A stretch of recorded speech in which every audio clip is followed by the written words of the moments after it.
Please comment where you are watching in the world. I was 21 years old, living in Provo, Utah, and like most people around me at the time, I was Mormon. That's important to know because the shared faith was, in theory, supposed to make dating simpler, not creepier. Spoiler alert, it didn't. Joey first reached out to me on Facebook. I didn't know him, never met him, never heard of him. Yet he kept messaging me, asking me out, complimenting my smile, and telling me he felt a connection. I ignored him, obviously, but he was persistent. Eventually, a mutual friend, we'll call him Brad, approached me in person. "Hey, my friend Joey has a crush on you. He really wants to take you out." I raised an eyebrow. "Isn't he old?" Brad shrugged. "I don't know how old he is exactly, but he's a cool guy. Just give him a shot." Against my better judgment, I agreed. I was young, curious, and a little too polite for my own good. Joey picked me up a few days later to take me to a Utah Jazz game in Salt Lake City. He drove, and within the first 5 minutes, I knew I had made a mistake. He did not stop talking. For 30 minutes straight, he told me his life story, every chapter, every accomplishment, every detail. He talked about high school sports, his Mormon mission, college basketball, playing overseas, Wall Street finance jobs, and getting an MBA from Harvard. He listed it all like a LinkedIn profile on steroids. I sat silently in the passenger seat, doing math in my head. Okay, 2 years on a mission, 4 years undergrad. MBA, Wall Street, overseas ball, this man is at least 38. I was 21. The age gap wouldn't have been such a red flag if it weren't for how he acted. He didn't ask me a single question about myself. Not one. I may as well have been a passenger in an Uber with a driver monologuing his memoir. At the game, it didn't get any better. He continued with the self-promoting, occasionally throwing in humble brags disguised as jokes.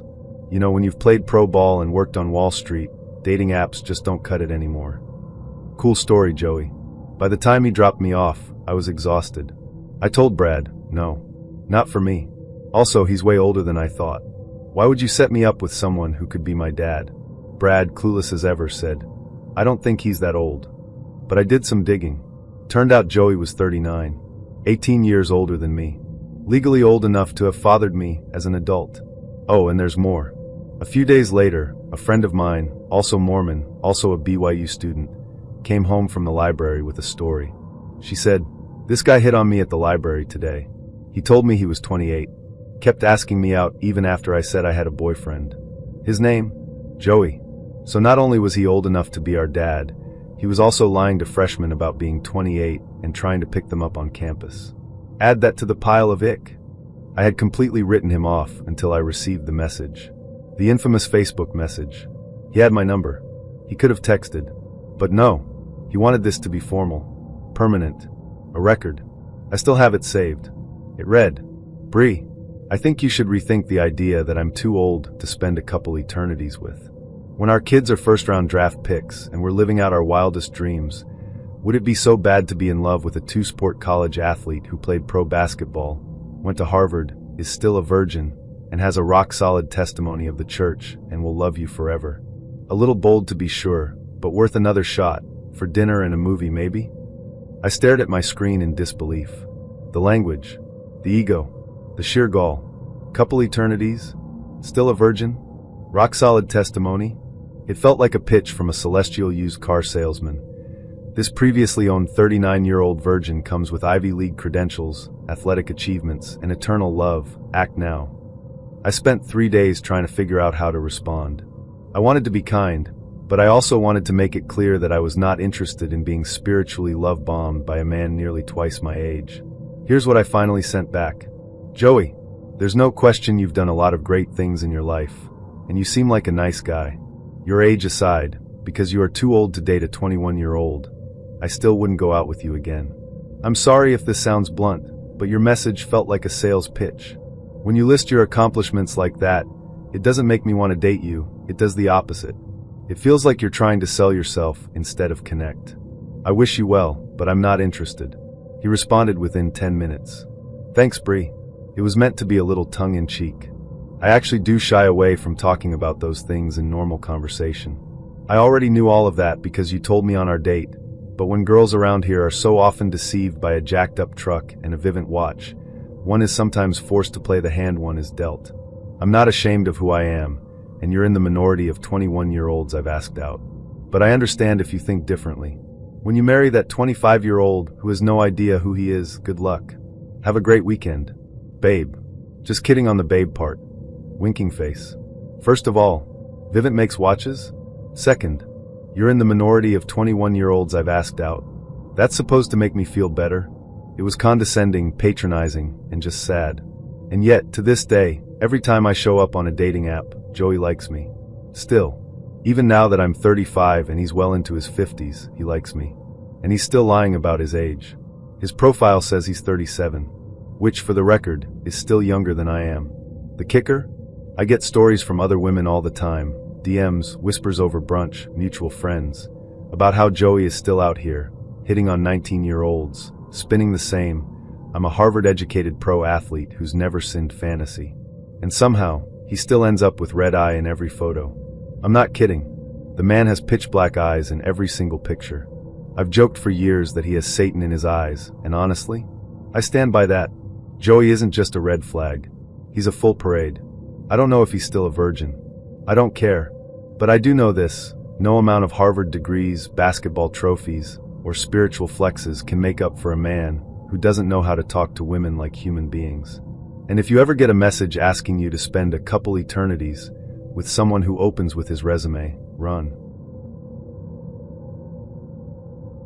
When you've been single for a while and someone comes along saying all the right things, it's easy to get swept up.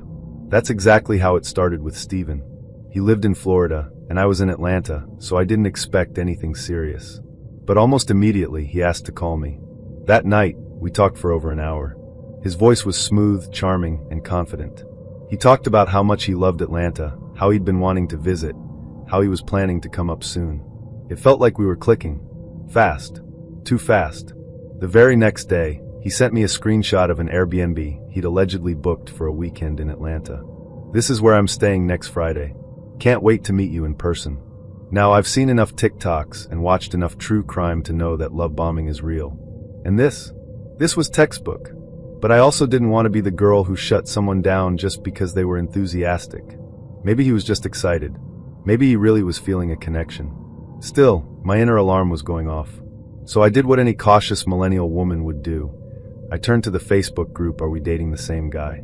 There are city-specific versions of this group, and I'm in the Atlanta one.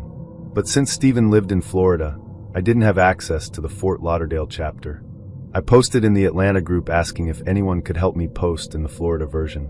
Within 10 minutes, a girl volunteered. Send me his pics, she said. I'll post and see what comes up. Now, this group is a mixed bag. Some of the women are ride or dies, and some are not. But the girl who helped me, she was a real one. Not even 15 minutes later, she replied. Girl, I found something. Turns out, Steven had a history. A woman in the Fort Lauderdale group had posted about him a few weeks earlier. Same pattern. He contacted her, hyped up a date, said he'd take her to a nice spot, made big romantic promises, and then ghosted her at the last minute. Another woman commented with a nearly identical story. So clearly, this was his thing. He went from woman to woman, love bombing them, making them feel special, and then vanishing once they showed real interest. It was like he got off on the power trip. Any desire I had to meet him was gone. I ghosted him. I didn't owe him an explanation. He was playing games, and I wasn't going to be another one of his stories. Fast forward a month and a half later. Out of nowhere, I get a text from an unknown number. Hey, I just want to know what happened. It was Steven. He said he saw some of my TikToks and felt even more curious about why I stopped talking to him. Apparently, he hadn't seen the one about him, which, thank goodness, because I did not hold back in that one. I was caught off guard. Should I lie and say I got busy? Should I tell him the truth, that I knew about his little Airbnb and ghost routine? I went with a vague excuse. Sorry, I got super busy. It just wasn't the right time for me. He replied fast. I'll be honest, I still want to get to know you. I hesitated. The logical part of me was screaming, no, don't do it. But another part of me, the part that still believes in giving people second chances, was like, maybe he changed. So I told him I'd be open to that. Within hours, he was already planning another trip. Looks like I'll be in Atlanta soon. What week works for you? And that's when I should have known. The moment I gave him the green light, he started the cycle again. But this time, it was different. This time, He ghosted me before even sending the Airbnb screenshot. No explanations. Just silence. He got his revenge. I sat there, staring at my phone, not even hurt, just annoyed. It was like he waited for me to come back just so he could pull the same move I avoided the first time. Maybe he hated that I ghosted him. Maybe he wanted to feel like he had the upper hand. Or maybe, just maybe, he wanted me to make a TikTok about him again because during one of our earlier talks, he joked, "Maybe I'll make it onto your page someday." Congratulations, Steven. You made it, but you'll never see it because I blocked you. And let's be clear, it wasn't the ghosting that upset me. It was the manipulation, the emotional bait and switch, the endless cycle of, "I like you, I'm coming to see you, oh wait, never mind." Men like Steven treat emotional connection like a game. They test your interest, give you just enough to keep you curious, and then disappear the moment you reciprocate. They crave control, not companionship. I don't know if he ever booked any Airbnbs. I don't know if he ever actually visited any of the women he spoke to. But I do know this, he was never interested in a relationship. He was interested in the performance. The scarier part, he was good at it. He knew how to say just enough to make you feel chosen. Special. Seen. And when you start to believe it, he pulls the rug out from under you. I've since talked to other women who had similar experiences with men like Steven. Different names, same story. It's a pattern, and it's exhausting. But I learned something from it. I learned that intuition is powerful. The moment I felt something was off, I was right. I learned that cautious optimism can be dangerous when it overrides common sense. And I learned that men who are too intense, too soon, usually have something to hide. Steven taught me that. Unintentionally. But he did. So if you're reading this and someone comes on strong right out the gate, booking trips, making promises, telling you you're different than the others, pause. Watch. Listen. Because if it seems too good to be true, it probably is. Steven may have gotten the last ghost in, but I got the last word. And the TikTok views. It was a rainy night. Of course it was. The kind of rain that makes the air thick and everything feel just a little more cinematic. We'd gone out for drinks, nothing fancy. Just a bar near his place. When I tried to call an Uber home, they kept canceling. Typical big city storm problems. He noticed me getting frustrated and offered a solution. "Oh, I live just down the street," he said. "You can just come hang out for a bit until your Uber situation gets better." Up until that point, he had seemed completely normal, albeit quiet. So I hesitated, but ultimately said yes. I figured we'd sit on his couch, maybe watch a movie, maybe just wait until the storm passed. He didn't give off any creepy vibes, or at least, I didn't think so at the time. That changed the moment we walked into his apartment. The first thing I noticed, before I even had a chance to take off my coat, was the massive, antique-looking weapon mounted on his wall. A musket. An actual 1700s era musket, encased in a display above his television. You know, the kind of weapon that required gunpowder and a metal ball, and probably took a full minute to reload. A literal museum piece. I stared at it, wide-eyed, and he noticed. "Yeah," he said with a shrug and a grin. "I guess you could say I'm a war guy." Now let me pause here. There's a difference between someone who enjoys history and someone who identifies as a war guy. I like history. I love a well-researched documentary. I've rewatched John Green's Crash Course History series more times than I care to admit. But this was different. The musket wasn't the only relic. Surrounding it were oil paintings of battlefields.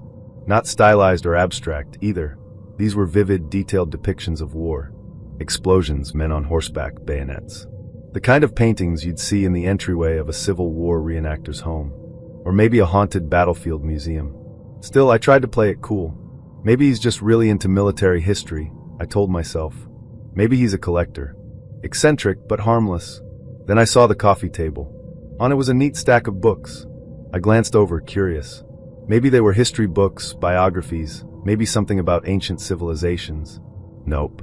They were all about serial killers. Ted Bundy. Ed Gein. A heavy leather-bound book with a title that just read The Psychology of Murder. You might think I'm exaggerating for effect, but I swear to you, this stack looked like something you'd find in a true crime podcast host's private library, or the evidence locker of a cold case unit. I laughed nervously, trying to keep things light. "You're really into true crime, huh?" He smiled. "Yeah, I just think it's fascinating. Now listen. I get it. True crime is a popular genre. I've watched Mindhunter. I've listened to Serial. But there's a difference between being casually interested and decorating your living room like a forensic exhibit. Something in my stomach twisted. My intuition was starting to speak up, whispering, "This isn't good.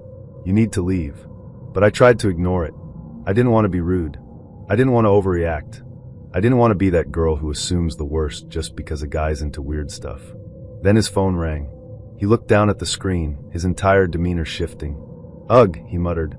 "It's my dumbass ex-girlfriend. I was hoping she wouldn't make this mistake again." I raised an eyebrow. "What mistake? She knows what's going to happen if she keeps calling me." He said it like it was a threat, like it was obvious, like I should understand what's going to happen meant. And in that moment, something in me snapped awake. I was not safe. I was in the apartment of a man I barely knew, surrounded by weapons and murder books, while a storm raged outside. I had no ride home. I didn't even know exactly where I was. I did what any terrified woman would do. I texted my sister. "Emergency. Call me. Pretend something happened. I need to leave now." Within 2 minutes, my phone rang. I picked up with an Oscar-worthy performance. "Oh my God. What? Are you okay? Where are you?" "Yeah, no, I'll come right now." "Stay there. I'm on my way."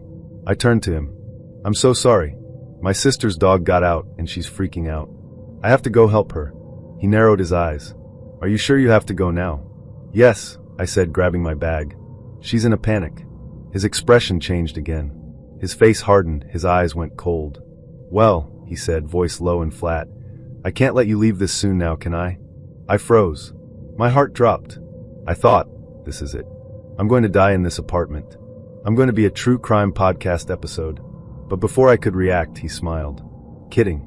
I forced a laugh. "Oh my God, you got me. You should be a comedian."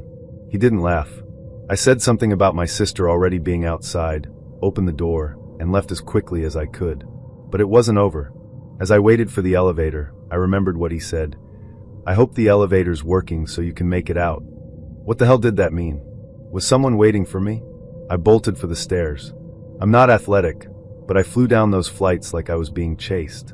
And for all I knew, I was. Then I made another mistake. I stopped on a random floor to catch my breath and ran into an old man. A resident, I assumed. He seemed nice enough at first, asking if I was okay if I lived there. I told him I was visiting a friend and waiting for my ride. Then he got too close. "Why don't you come wait in my apartment?" he said, reaching for my arm. I yanked away and ran, again, this time back to the staircase. 2 men. 2 creeps. 1 night. I finally made it to the lobby, drenched in sweat, heart racing. My sister had really shown up by then.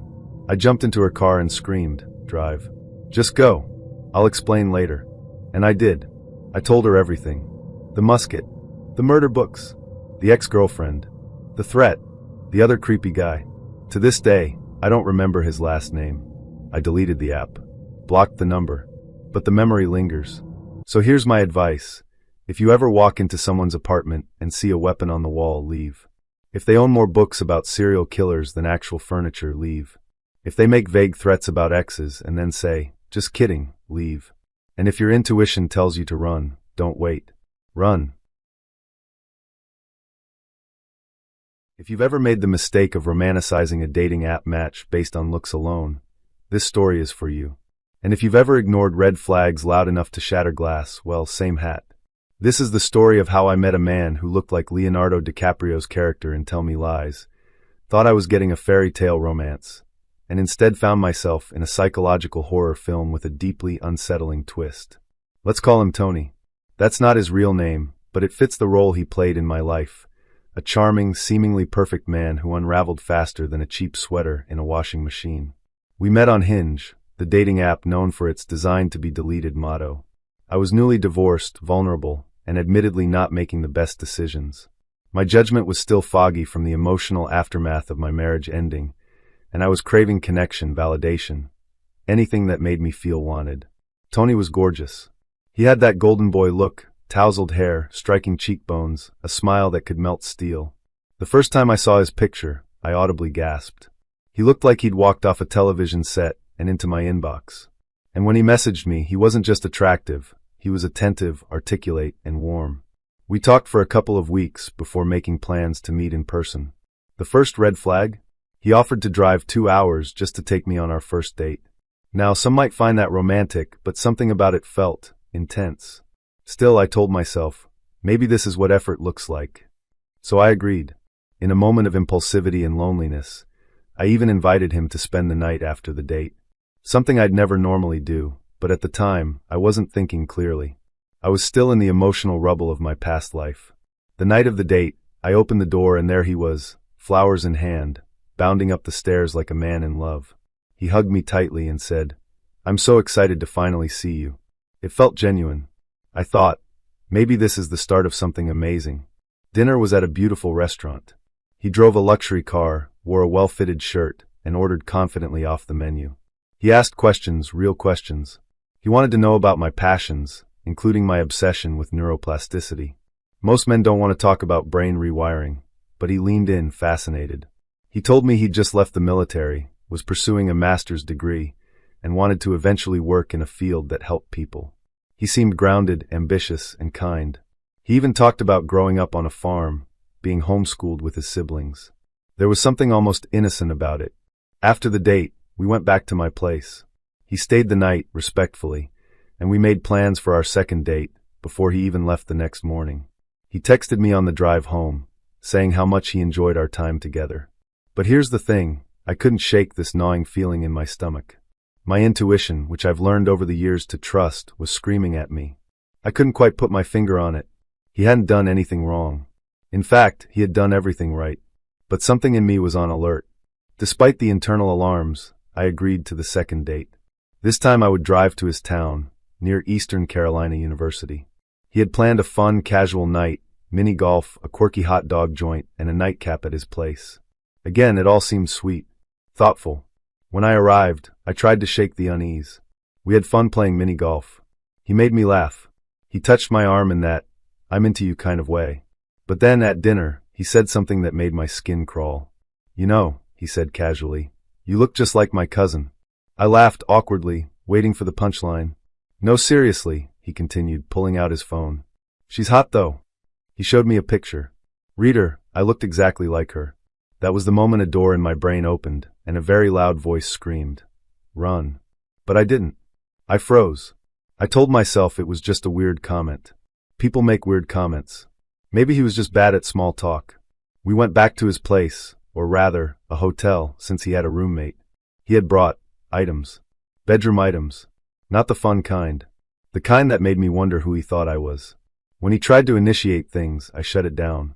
It was too much, too fast, and frankly I was now scared. We ended up talking instead. At first, it was just typical late-night date stuff, family childhood dreams. But then he dropped the bomb. He told me, without flinching, that he and his sister had been curious when they were kids. I thought, surely he means like, they snuck peeks at each other when they were 5. Kids are weird. That's not great, but it's explainable. No. He went into detail. Horrific, graphic detail. From grade school to adulthood. It was not a phase. It was a relationship. I was frozen in place. My heart pounded in my ears. I was 2 hours from home, slightly buzzed, in a hotel room with a man who just confessed to prolonged incest. I did what any woman would do in that moment. I pretended to be calm. I played therapist. I asked careful, neutral questions. I made sympathetic faces. I tried to keep the panic from showing in my eyes. All the while, I was calculating. How fast could I get to the door? How quickly could I get in my car and drive away? Could I fake sleep and sneak out? Eventually we fell asleep. Or, I pretended to. The next morning, I left as soon as I could. He texted me immediately. "I had so much fun. I really like you."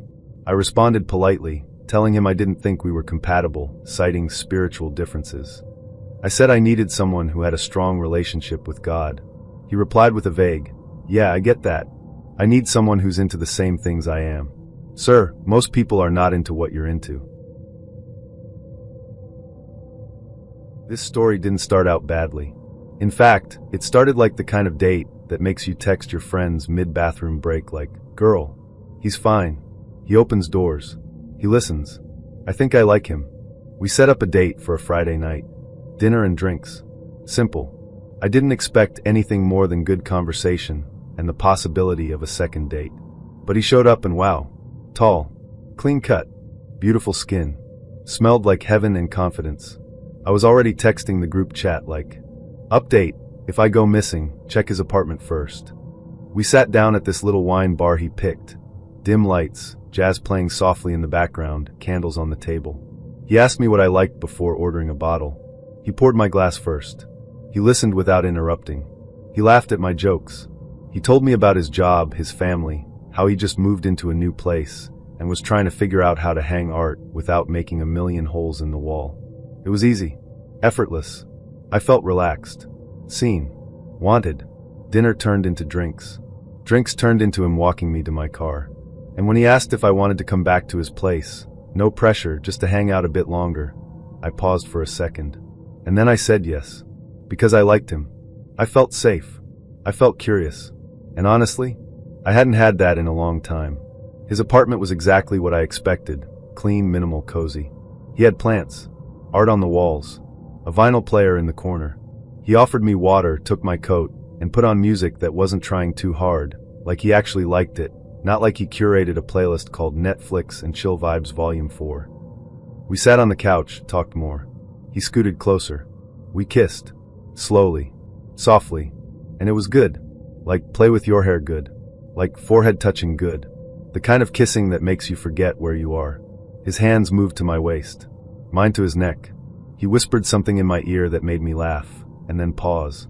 Because I could feel where this was going. I pulled back just for a second, looking at him. He looked back at me, and for the first time all night, he seemed nervous. Not bashful, not unsure, but nervous, like something was sitting heavy in his chest. He exhaled.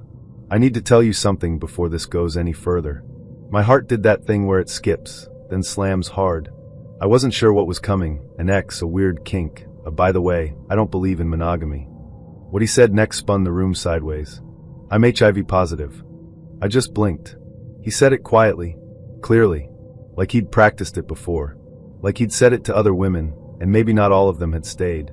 "I've been undetectable for 4 years, he added quickly. "I take my meds every day.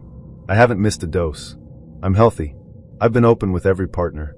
I just didn't want to drop that on you at dinner." I sat there, frozen. Not because I thought he was dangerous. Not because I was judging him. But because I felt caught. Like the moment had shifted from romantic to deeply serious without warning. And I didn't know what to do. I nodded slowly. "Thank you for telling me." He looked relieved. But also watched me. Waiting to see if I'd run. I had to be honest. "I appreciate you being honest," I said. "I really do. But I wish you'd told me sooner. Like, before we got here." He nodded. "I know. I just didn't want to scare you off. Most people don't give me a chance once they know." And that part broke my heart a little. Because here he was, kind, smart, funny, attractive, and carrying something that made people walk away before they even got to see who he was. And I got it. I did. But I also had to honor how I felt in that moment. "I just need a second," I said. He nodded, gave me space, handed me my water, let me sit in silence without pushing. I thought about how good the night had felt, how rare it was to connect with someone in a way that felt real. And I thought about how little I actually knew about HIV, about what it meant to be undetectable, about how fear plays tricks on you when you don't have the facts. Because the truth is, he wasn't unsafe. He wasn't irresponsible. He was doing everything right. But this was still new to me, still heavy, and I couldn't pretend I was okay just to make him feel better. We didn't sleep together that night. We curled up on the couch and watched an episode of something neither of us paid attention to. I left a little while later. He walked me to my car again, kissed me on the forehead, said, "Whatever you decide, thank you for tonight." And I drove home with a lot on my mind. I didn't block him. I didn't ghost him. We talked the next day, and the next. I did my research. I asked questions. I read up on you equals you, undetectable equals untransmittable. I sat with my feelings. I talked to friends. I thought about what it actually meant to be with someone living with HIV in 2024. But I also thought about how I felt in that moment. How caught off guard I was. How much I wanted to be able to make an informed decision before I was halfway undressed and emotionally attached. In the end, I didn't keep seeing him. Not because he was HIV positive, but because he waited too long to tell me. Because I believe in informed intimacy. In consent that includes everything. And while I understood his fear, his exhaustion, even, I couldn't ignore the fact that I was almost in a situation I hadn't fully agreed to. It was a date that started with butterflies and ended with boundaries. And I learned a lot. About stigma. About disclosure. About the difference between fear and fact. But mostly, I learned to trust that little voice in me that says, pause. Ask. Think. Because sometimes the date isn't bad. Sometimes the person is wonderful. But timing is everything. So I'd been talking to this guy on Hinge for about a week. I have to say he was sexy. We moved from Hinge to texting after a few days, which is usually where things go downhill. But surprisingly, he kept the same energy. Still cute.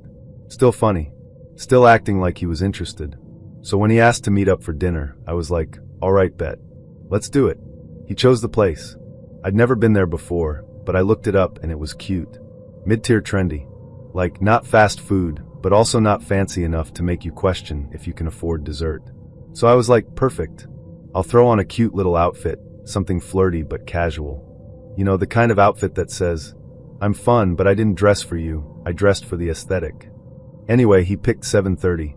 Then, red flag number 1, he texted me that afternoon like, hey, I'm working late, might not get there till like right before 8. And I was like, okay, that's fine. But in my head I was thinking, you better not be on some flaky __, I swear. But I let it slide. I'm getting ready, feeling cute, music playing, doing my little pre-date dance in the mirror. And then I get a text from him. He says, just a heads up, I have to work tomorrow morning. Friday night. Okay, so, is that a subtle way of saying you don't want to go out anymore? Or are you trying to set the expectation that this isn't turning into a sleepover situation? Which, like, okay, fine. I wasn't planning on jumping your bones, but thanks for clarifying.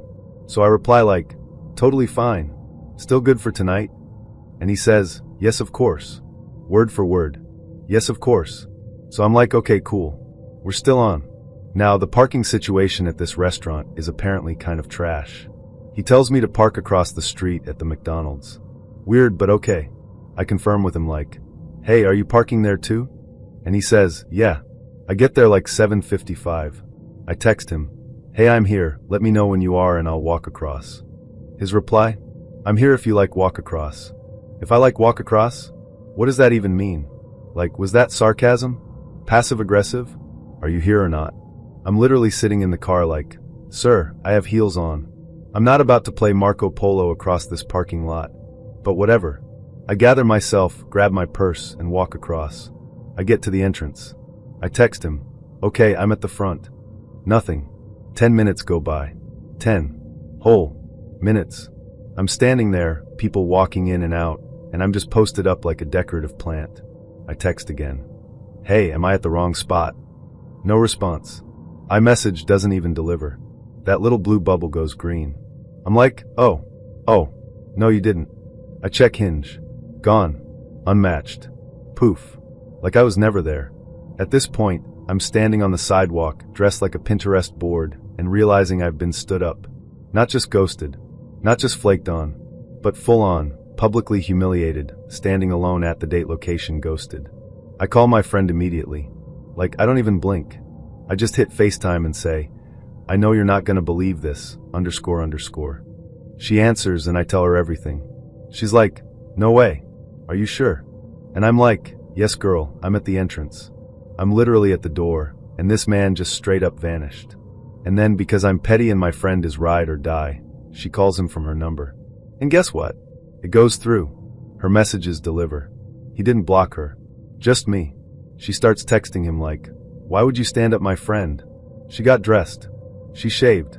Do you know what it takes for a woman to shave her legs on a Friday night? And I'm in the background yelling. Tell him I moisturized with the fancy lotion. But he doesn't respond. Just leaves her on read. I go back to my car, sit there in silence for a second, and then it hits me. Was he even there? Or did he just make me show up so he could ghost me on purpose? Like, was this some kind of weird humiliation kink? Is that a thing? Because listen, the level of detail he gave me, the parking instructions, the confirmation texts, the yes of course, it was giving intention. Like he wanted me to be there. Like he wanted me to show up and get embarrassed. And then it got worse. I started thinking, what if he was watching me? What if he was sitting in his car somewhere nearby, watching me stand at the entrance, waiting for the moment I realized I'd been stood up? That thought made my skin crawl. Like, I don't know what's worse, the fact that he ghosted me, or the idea that he might have been watching me while he did it. I drove home in silence. No music, just vibes. And by vibes, I mean a mix of rage, shame, and the kind of heartbreak that only comes from being fully prepared to meet someone who didn't even have the decency to cancel. And the thing is, I'm 27. I'm not new to dating. I've had my heart broken, I've been ghosted before. But this was a new flavor of disrespect. This was a cold ghost, like Casper could never. I got home, washed my face, and stared at myself in the mirror like, you let a man in joggers do this to you. And that was the moment I deleted Hinge. Not temporarily. Not, I'll re-download it in a week. No, I deleted it like it owed me money. Because if this is what we're doing now, inviting women out, confirming the time and place, and then ghosting them on arrival, I want no part of this Hunger Games dating scene. Thank you very much. When I agreed to meet him for breakfast, I didn't think twice. He had seemed harmless enough. We'd only been talking for a few days, texting back and forth after he stopped me outside a venue I'd performed at. He was polite, enthusiastic, maybe a little too eager, but I brushed it off. After all, it's nice when someone seems genuinely interested these days. He asked if I wanted to grab something to eat. I said sure, and I picked a place close to my apartment. I didn't want to drive far, and besides, I figured if it all went sideways, I could just walk back home. That decision may have saved my life. The spot we chose was a small, cozy breakfast joint. I got there first and picked a booth. It was still early, so the place wasn't packed. Quiet, bright, and completely unassuming. He messaged me, I'm pulling up. I looked up a few minutes later and saw him walking in. Phone in hand, talking to someone, gesturing, laughing loudly. I noticed immediately that he had our messages open. I could see the preview screen. Okay, I thought. Weird, but maybe he was just rereading what I'd said about where I was sitting. He sat down, still talking, and I finally got a full view of him. Same guy from the day he approached me, but he looked different. More intense.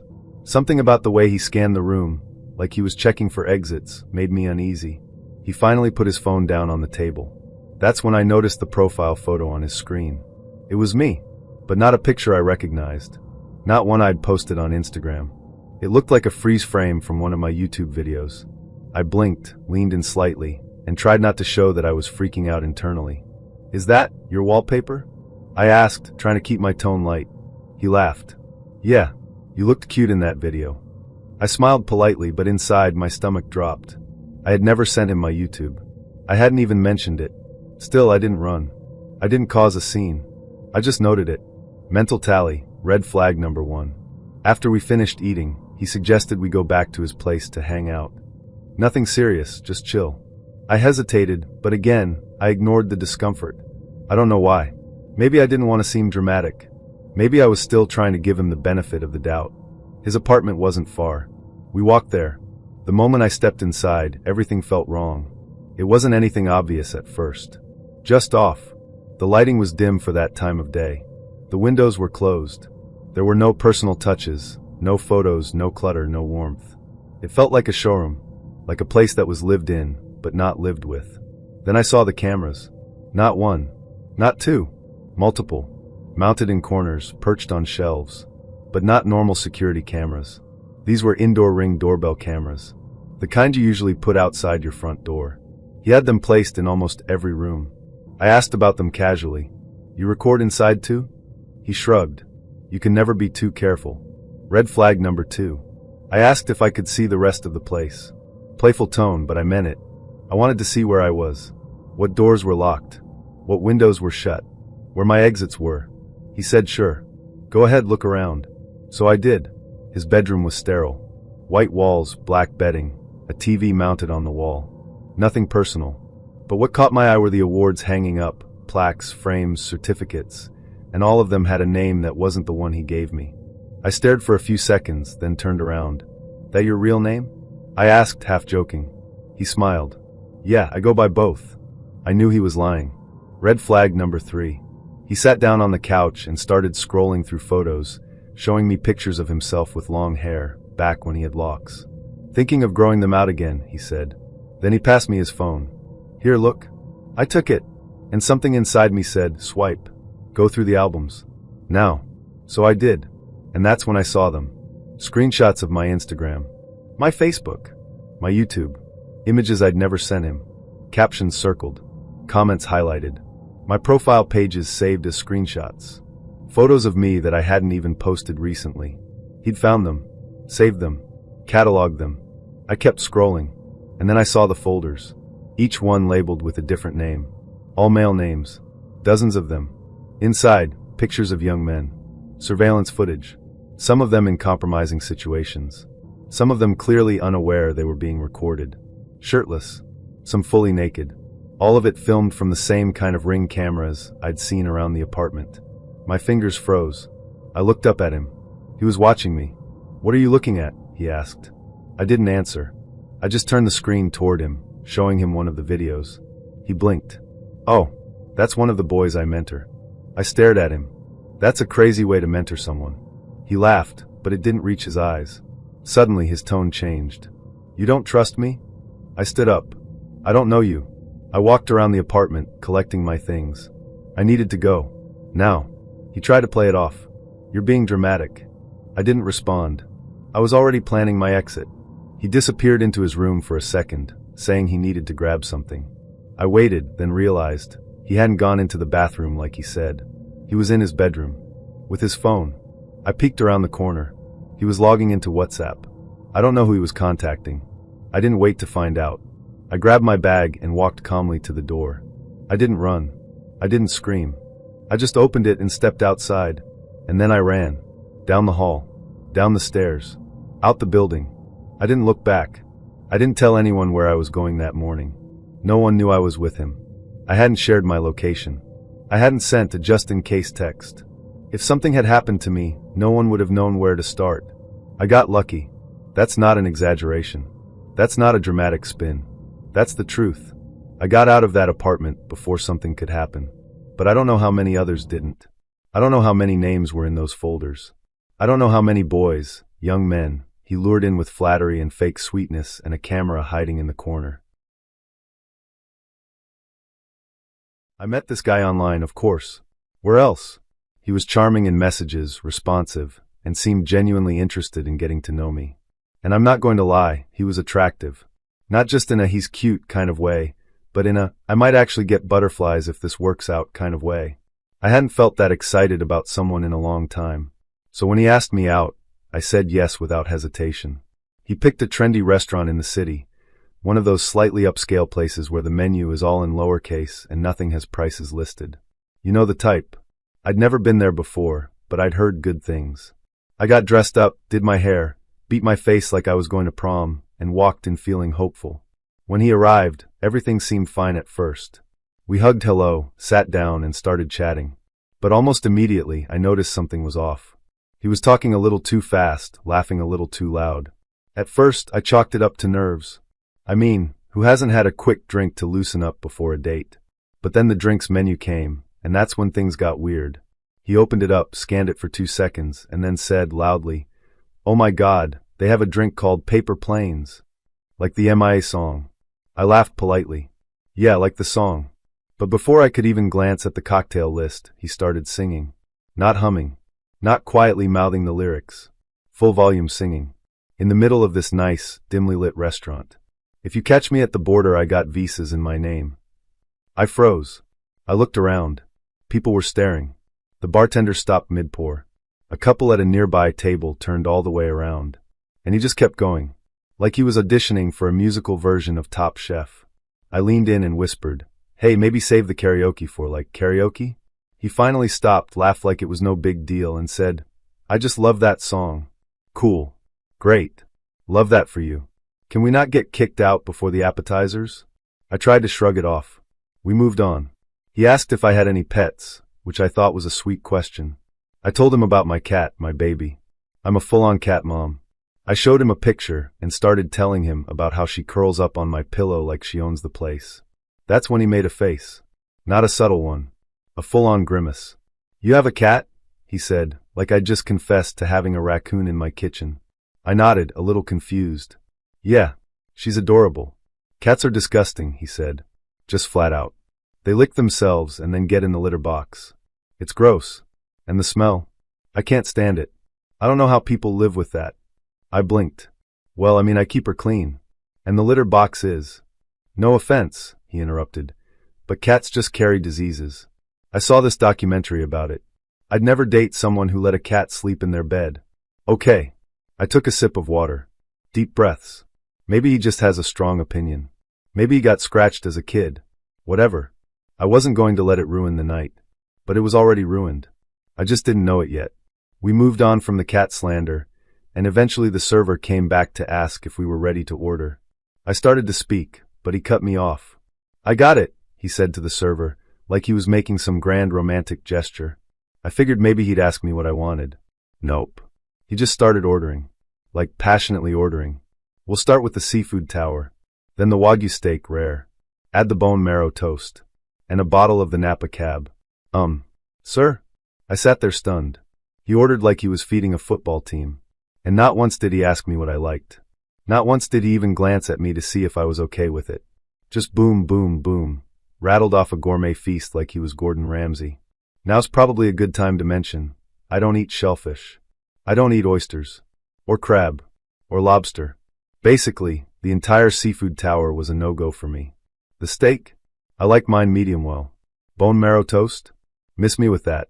So when the food came, and he started digging in like he hadn't eaten in a week, I just kind of sat there, picking at the bread, sipping wine, watching him inhale $500 worth of food like it was a backyard cookout. At one point he looked up, mouth full, and said, "Why aren't you eating?" I smiled awkwardly. "Oh, I'm not really into shellfish. But don't worry, enjoy it." He waved his hand like, "Oh, I'll order you something." Then he turned back to the server and said, "Add the A5 Wagyu for her." Now, I'm not gonna lie. That steak is expensive. Like rent level expensive. I was shocked, but also a little relieved. At least I'd have something to eat. The steak comes. He slices into it, takes a bite, and then proceeds to eat the entire thing. I'm not kidding. The entire steak. He left me 2 crispy end pieces. Like the little burnt corners. That was it. Like it was a gift. At that point, I was over it. But I figured I'd ride it out. I was dressed up, already out, and honestly, I was already planning my post-date in-and-out run. I just needed to get through the next 30 minutes. But oh no, the universe had other plans. At one point, I excused myself to go to the bathroom. Not to escape, yet, but to regroup.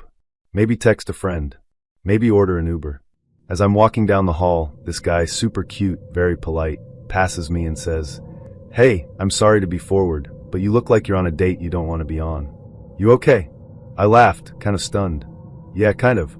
We exchanged a couple of words, just small talk, honestly, but nothing wild. But suddenly, I see the color drain from his face. He's looking past me, eyes wide. I turn around. My date had followed me. He was standing there, glaring, arms crossed. Then he walks up, wraps his arm around my waist, pulls me into his chest, and whispers in my ear, "I thought you said you were going to the bathroom." I shoved him off me. "Do not touch me. Are you serious right now?" The other guy backs up like, "Whoa. Are you okay?" I nod. "I'm leaving." My date starts making a scene. "Oh, so you're just gonna talk to some random dude in the hallway?" I didn't even respond. I walked straight to the elevator, heart pounding. He followed me halfway before turning back toward the table, still yelling. I stopped by the hostess stand. "Hey, can you make sure he doesn't follow me? I'm calling an Uber." The hostess looked concerned but nodded. "Of course. We'll keep him here." I got to the elevator, tears stinging the corners of my eyes, not because I was sad, but because I was furious, humiliated, shaken. As the elevator doors closed, I saw him walking out of the restaurant, looking around like he was hunting for me. I begged the Uber driver, "Please go. Now." He hit the gas. I watched the restaurant disappear in the rearview mirror, and I exhaled for what felt like the first time all night. He blew up my phone. Calls. Texts. Instagram DMs. I didn't answer a single one. The things he said were so nasty, so aggressive. He called me names I wouldn't repeat to my worst enemy. I blocked him everywhere. Reported him on the app. Deleted the app. Sat in silence for a while. And then, I went to In-N-Out. Because if I was going to be traumatized, at least I could do it with a double-double and a side of fries. So I met this guy on a dating app. I won't say which one because honestly, they're all starting to blend together. But he seemed decent. He asked me out for dinner, and I said yes. I figured, why not? I was in the mood to get dressed up, eat something that wasn't microwaved, and maybe, just maybe, have a decent conversation with a man who didn't turn it into a therapy session or a TED Talk. Spoiler, I was too optimistic. We agreed to meet at this little spot downtown, classy enough to feel like a real date, but casual enough to not feel like we were trying too hard. I picked out a cute outfit, not too much, but definitely a serve.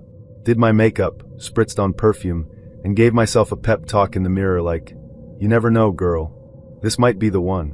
As soon as I pulled into the parking lot though, my gut started whispering, "Turn around." I should have listened. Hindsight is a loud, smug little voice, isn't it? So I show up, and we meet outside. He gives me a quick once-over and says something like, "Oh wow, okay, you came dressed." I laughed awkwardly. "Yeah, I figured I'd make a little effort." He nodded, but not in a "you look great" kind of way. More like he was surprised I looked better than he expected. Red flag number 1. As we're walking in, this girl walks past us, gorgeous, glowing, just minding her business, and she compliments me. She goes, "You look amazing, by the way." Which, by the way, is the kind of thing that makes your night. Compliments from other women hit different. I smiled, told her she looked amazing too, and turned back to my date. His whole vibe shifted. He looked at me like I'd just committed a crime. I could feel the energy shift immediately.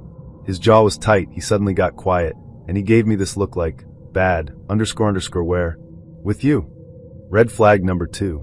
We sit down, and I swear to you, from that moment on, this man did not stop talking. Like, not even to breathe. I don't think I said more than 5 full sentences the entire night. He launched into this monologue about all the bad, __, he's dated. Like I was supposed to be impressed? He's listing them off like he's reading a Yelp review. "Yeah, I dated this one girl in the military. She was so fine. Then there was this one chick who was a model. Oh, and this other one? She used to fly me out." I'm sitting there sipping water thinking, so if all these women were so amazing, why are you here with me eating this overpriced chicken? I interrupted him, gently, just trying to steer the conversation somewhere mutual. "So what are you looking for now?" He waved his hand like he was swatting a fly. "I'm a good man. I'm embedded in God. I just want a good woman. Now I love God. Let's start there. I was raised in church, I pray, I believe in a higher power. But I also know that just because someone says they love God doesn't mean they're a good person. I've met too many men of God who couldn't spell accountability if you spotted them the first 10 letters. So I nodded, but I wasn't sold. He kept talking. About how he used to be broke, but this woman held him down. About how he's changed. About how no woman has ever left a good man. I swear, he was trying to convince himself more than me. Then, out of nowhere, he says, "I'd love to see you without makeup." Excuse me? Let me just say this. I look like me with and without makeup. I don't wear it to hide. I wear it because I enjoy it. I've got great skin. But it wasn't about that. It was the fact that he said it like it was some kind of test. Like, "Let me see the real you." I smiled politely. "I look the same." He goes, "I can tell you're really into fashion and makeup and stuff. I can't afford to upgrade my wardrobe though, just being honest." "Sir, can you afford this date? Because the way you're talking, I'm starting to think you're hoping I'll cover the bill." And at this point, I wouldn't even be mad. I just wanted to leave. Then he starts telling me he lives in a single room. Not a 1-bedroom, not a studio. A room. No kitchen. He says it like it's no big deal. And listen, I'm not trying to shame anyone. We've all been through things. But if you're living like that, maybe don't spend an entire date bragging about how many bad __. You've dated when you can't even cook a frozen pizza in your place. I asked gently, "Does it at least have a shower?" He laughed. Yeah, it's got a shower." "Cool. Just checking." At some point, he tried to pivot. He said, "You're a good woman. I can tell." I said, "I never said that. Don't assume." He fumbled. "I just mean, I like you. I think you're cool. I want to get to know you." I blinked. "You don't know anything about me. And that's the thing. People say they like you, but they really just like the idea of you. The version they've made up in their heads. And when you don't match that fantasy, they get weird." I finally asked, "If you're such a good man, why hasn't it worked out with anyone else?" He stared at me stunned, like no one had ever asked him that before. "You're right," he said sheepishly. And for a moment, I felt bad. But only for a moment. There was a couple sitting behind us, black couple, beautiful, clearly on a real date, and they were stifling laughter. I don't know if they were laughing at him or just at the situation, but I was mortified. He was talking so loudly, so nonstop, that the whole restaurant could hear him. And still, he wouldn't shut up. He talked over me every time I opened my mouth. He interrupted every thought. He steamrolled every sentence. I was so irritated I started mentally making a grocery list in my head just to tune him out. By the time the check came, I had already decided, I'm never doing this again. Not with him. Not with any app dude for a long time. I needed a break from this chaos. He offered to walk me to my car. I said no thanks. As I drove away, I looked at myself in the rearview mirror and said, "Girl, you need to start listening to that gut of yours." Because the moment I pulled into that parking lot, I knew, and I ignored it. Never again. I just got home from what might be the worst date I've ever been on, and that's saying a lot, because I've had my fair share of questionable, awkward, and downright weird dating experiences. But this one takes the cake. I'm not even mad in a haha that was wild way. I'm livid. I'm pacing around my apartment with my jacket still on, ranting to my cat, and trying to decide whether to delete every single dating app on my phone for good. Spoiler alert, I probably will. Let me backtrack and tell you everything from the top. This was our second date. Second. Not 10th. Not, we've been seeing each other for a few months. No. Date number 2. The first one had gone well enough. Nothing special, but he seemed nice. Polite. Funny in a dad joke kind of way. And I'm out here trying to be open, you know? I'm tired of writing people off too quickly. So when he asked me out again, I said yes. Now here's where things start to slide downhill. He told me he was working late and wouldn't be free until around 10 p.m. That's already pushing it for me. I'm a let's grab a drink after work kind of girl, not a let me start getting ready at 9:31. But again, I'm trying to be flexible. You know, compromise. So I agree. I even rearranged my evening, skipped my usual wind-down routine, and put on real clothes, like jeans, not just leggings. That's commitment. We meet up at a local place that he picked. It's not fancy, but it's not cheap either. Think mid-range, nice lighting, shareable plates, craft beer kind of spot. I get there first, which is normal. I usually like being early so I can scope the place out. When he walks in, he gives me this little nod. Not a hug, not a, hey, good to see you again. Just a nod, like we're business partners meeting to discuss quarterly numbers. Cool. Fine. Maybe he's tired. We sit down, and when the server comes by, he suggests we share something. I'm like, sure, why not? I wasn't super hungry anyway, and I figured we'd maybe get a couple of things to split. Nah. He orders one entree for us to share. One. No appetizers. No sides. Just one plate. I'm sitting there doing the mental math like, okay, maybe he's not that hungry either? But I didn't say anything.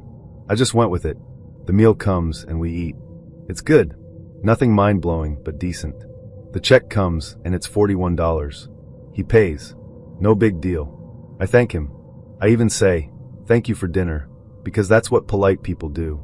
At this point, it's like 11:30 p.m., and I'm thinking we're wrapping things up. But he says, hey, want to grab a drink somewhere? And again, I'm trying to be open. I'm not ready to call it a night, so I say sure. We walk to a little bar down the street, one of those cozy places with dim lights, indie music playing, and a bartender who looks like he DJs on the weekends. We sit at the bar, order a couple of beers, and the bartender asks, same tab? My date says, yeah, sure, and I think cool, he's covering this too. I literally say, thanks for the food and drinks, because I genuinely appreciate it.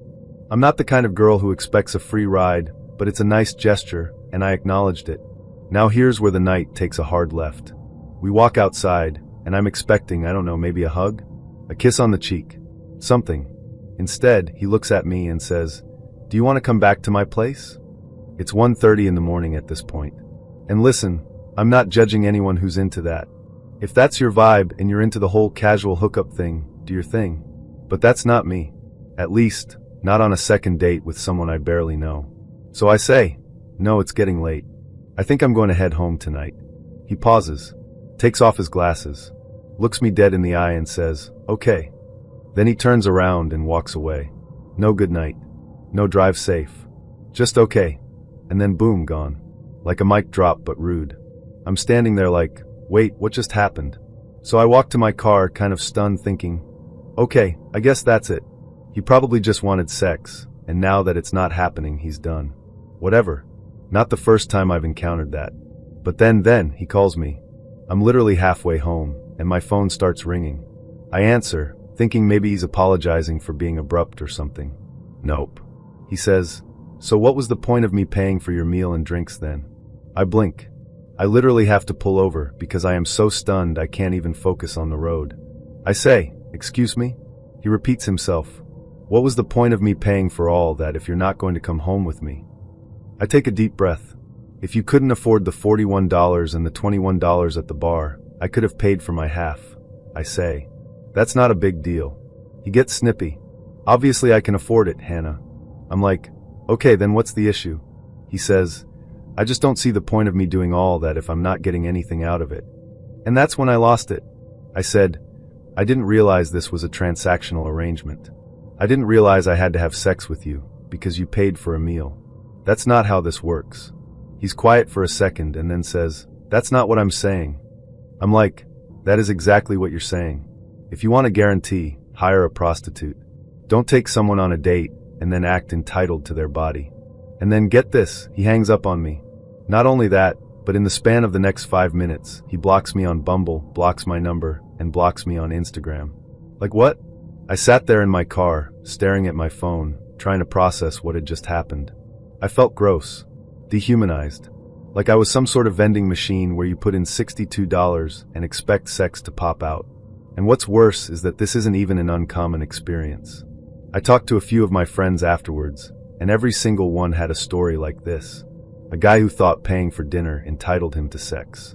A man who got mad when the vibes didn't lead to his expectations. Some even more aggressive than this dude.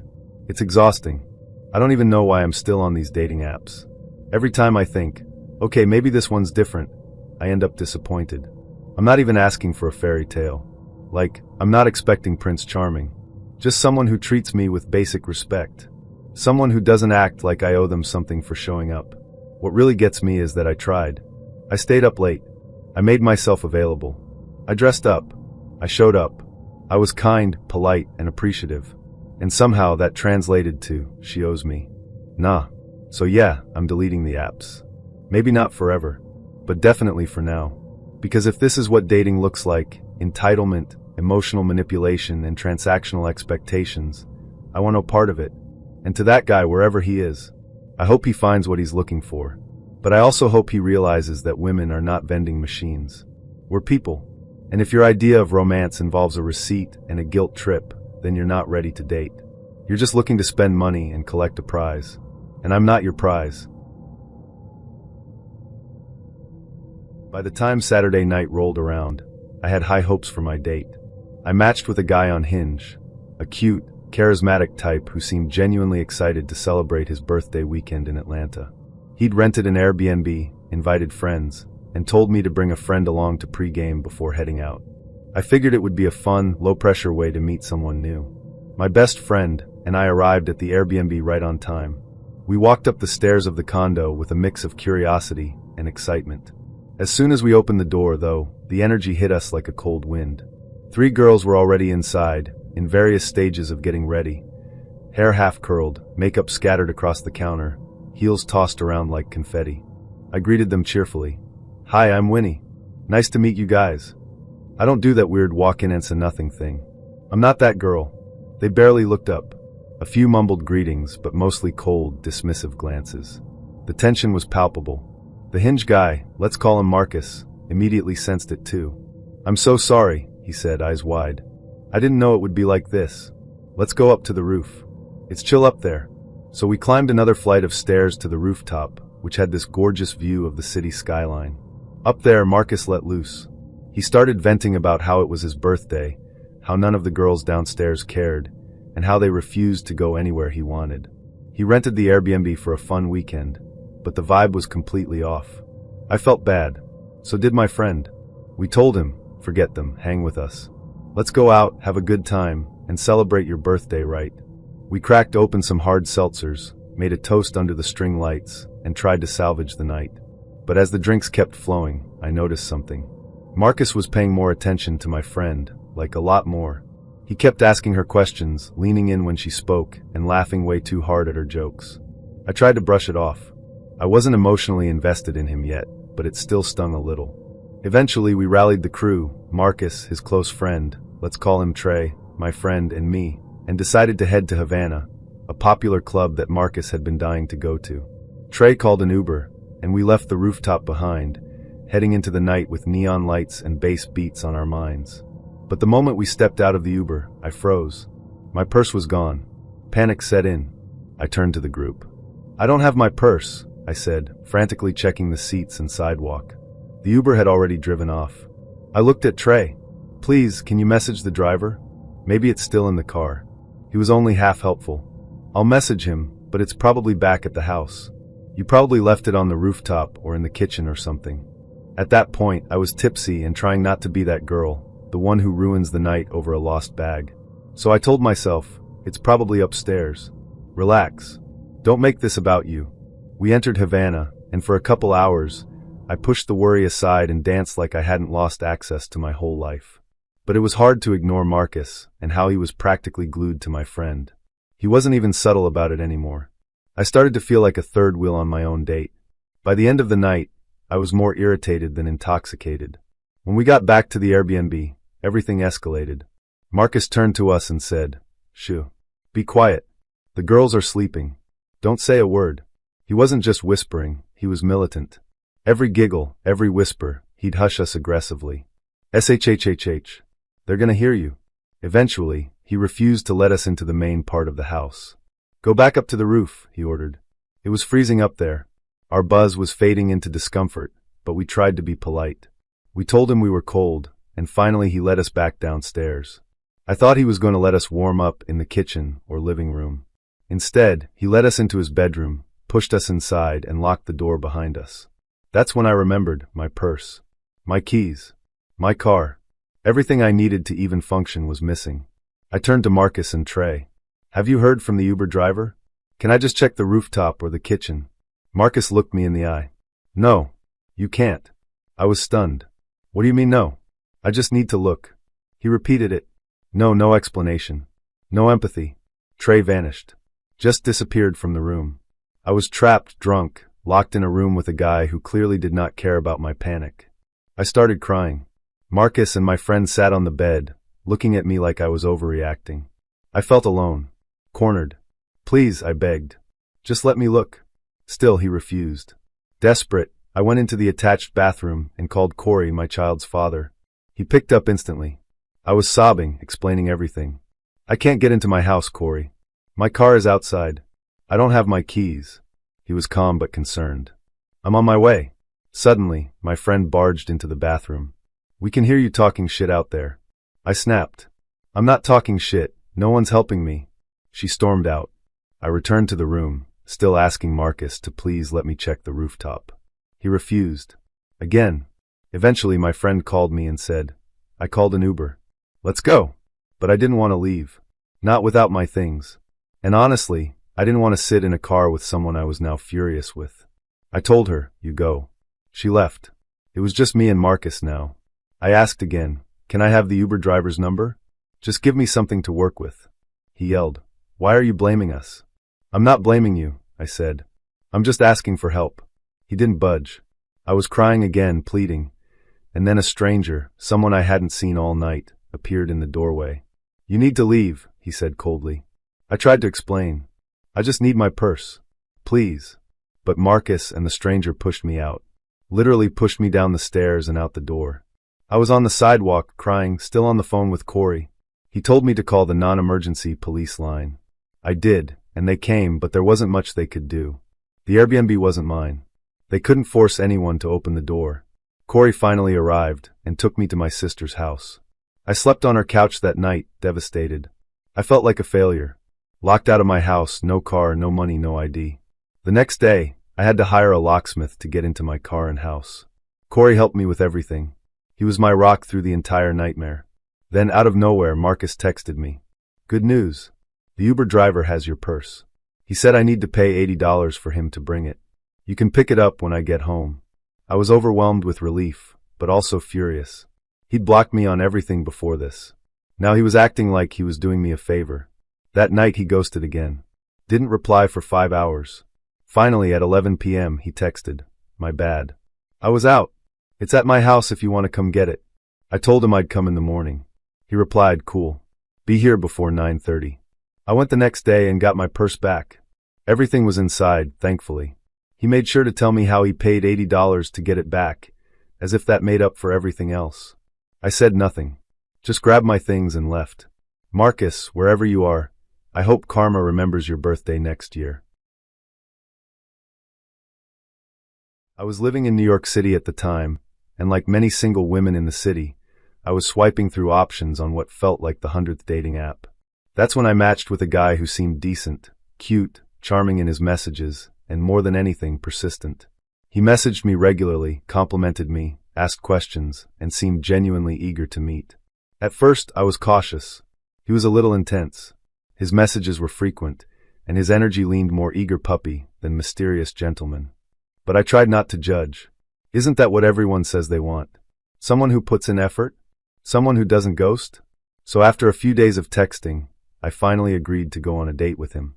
He told me he wanted to take me to a restaurant that was a hidden gem, a place in Westchester, specifically in Yonkers. I'd never been, but I had a car and figured it wouldn't be too bad of a drive. When he offered to pick me up, I declined. I'm a New Yorker born and raised, and I don't get in cars with strangers, no matter how many emojis they use in their texts. I told him I'd meet him there. The day of the date arrived. I put on a cute outfit, did my makeup, and felt cautiously optimistic. I typed the restaurant's address into my GPS, and that's when things started to feel off. The listing showed that the restaurant was closed. Not closing soon. Not open until 10. Just closed. Permanently. I double-checked. Same result. I even looked it up on Yelp. Same thing. No recent reviews. A few complaints about it shutting down. So I texted him.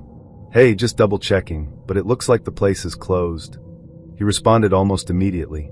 Oh no, Google just hasn't updated it. They're bad about that. I hesitated. This would have been the perfect moment to back out. To say, oh okay, let's reschedule. Or even, actually, I'm not comfortable going out of the city for a first date. But instead, I brushed off my gut feeling and decided to go anyway. I told myself, maybe he's just trying to do something different. Maybe I'm being paranoid. So I made the 40-minute drive from the city to Yonkers, following the GPS as it led me through unfamiliar streets. The neighborhood wasn't bad, but it was quiet. Too quiet.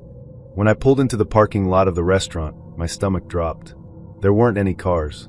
Not a single one. The building looked abandoned. The signage was faded. The windows were dark.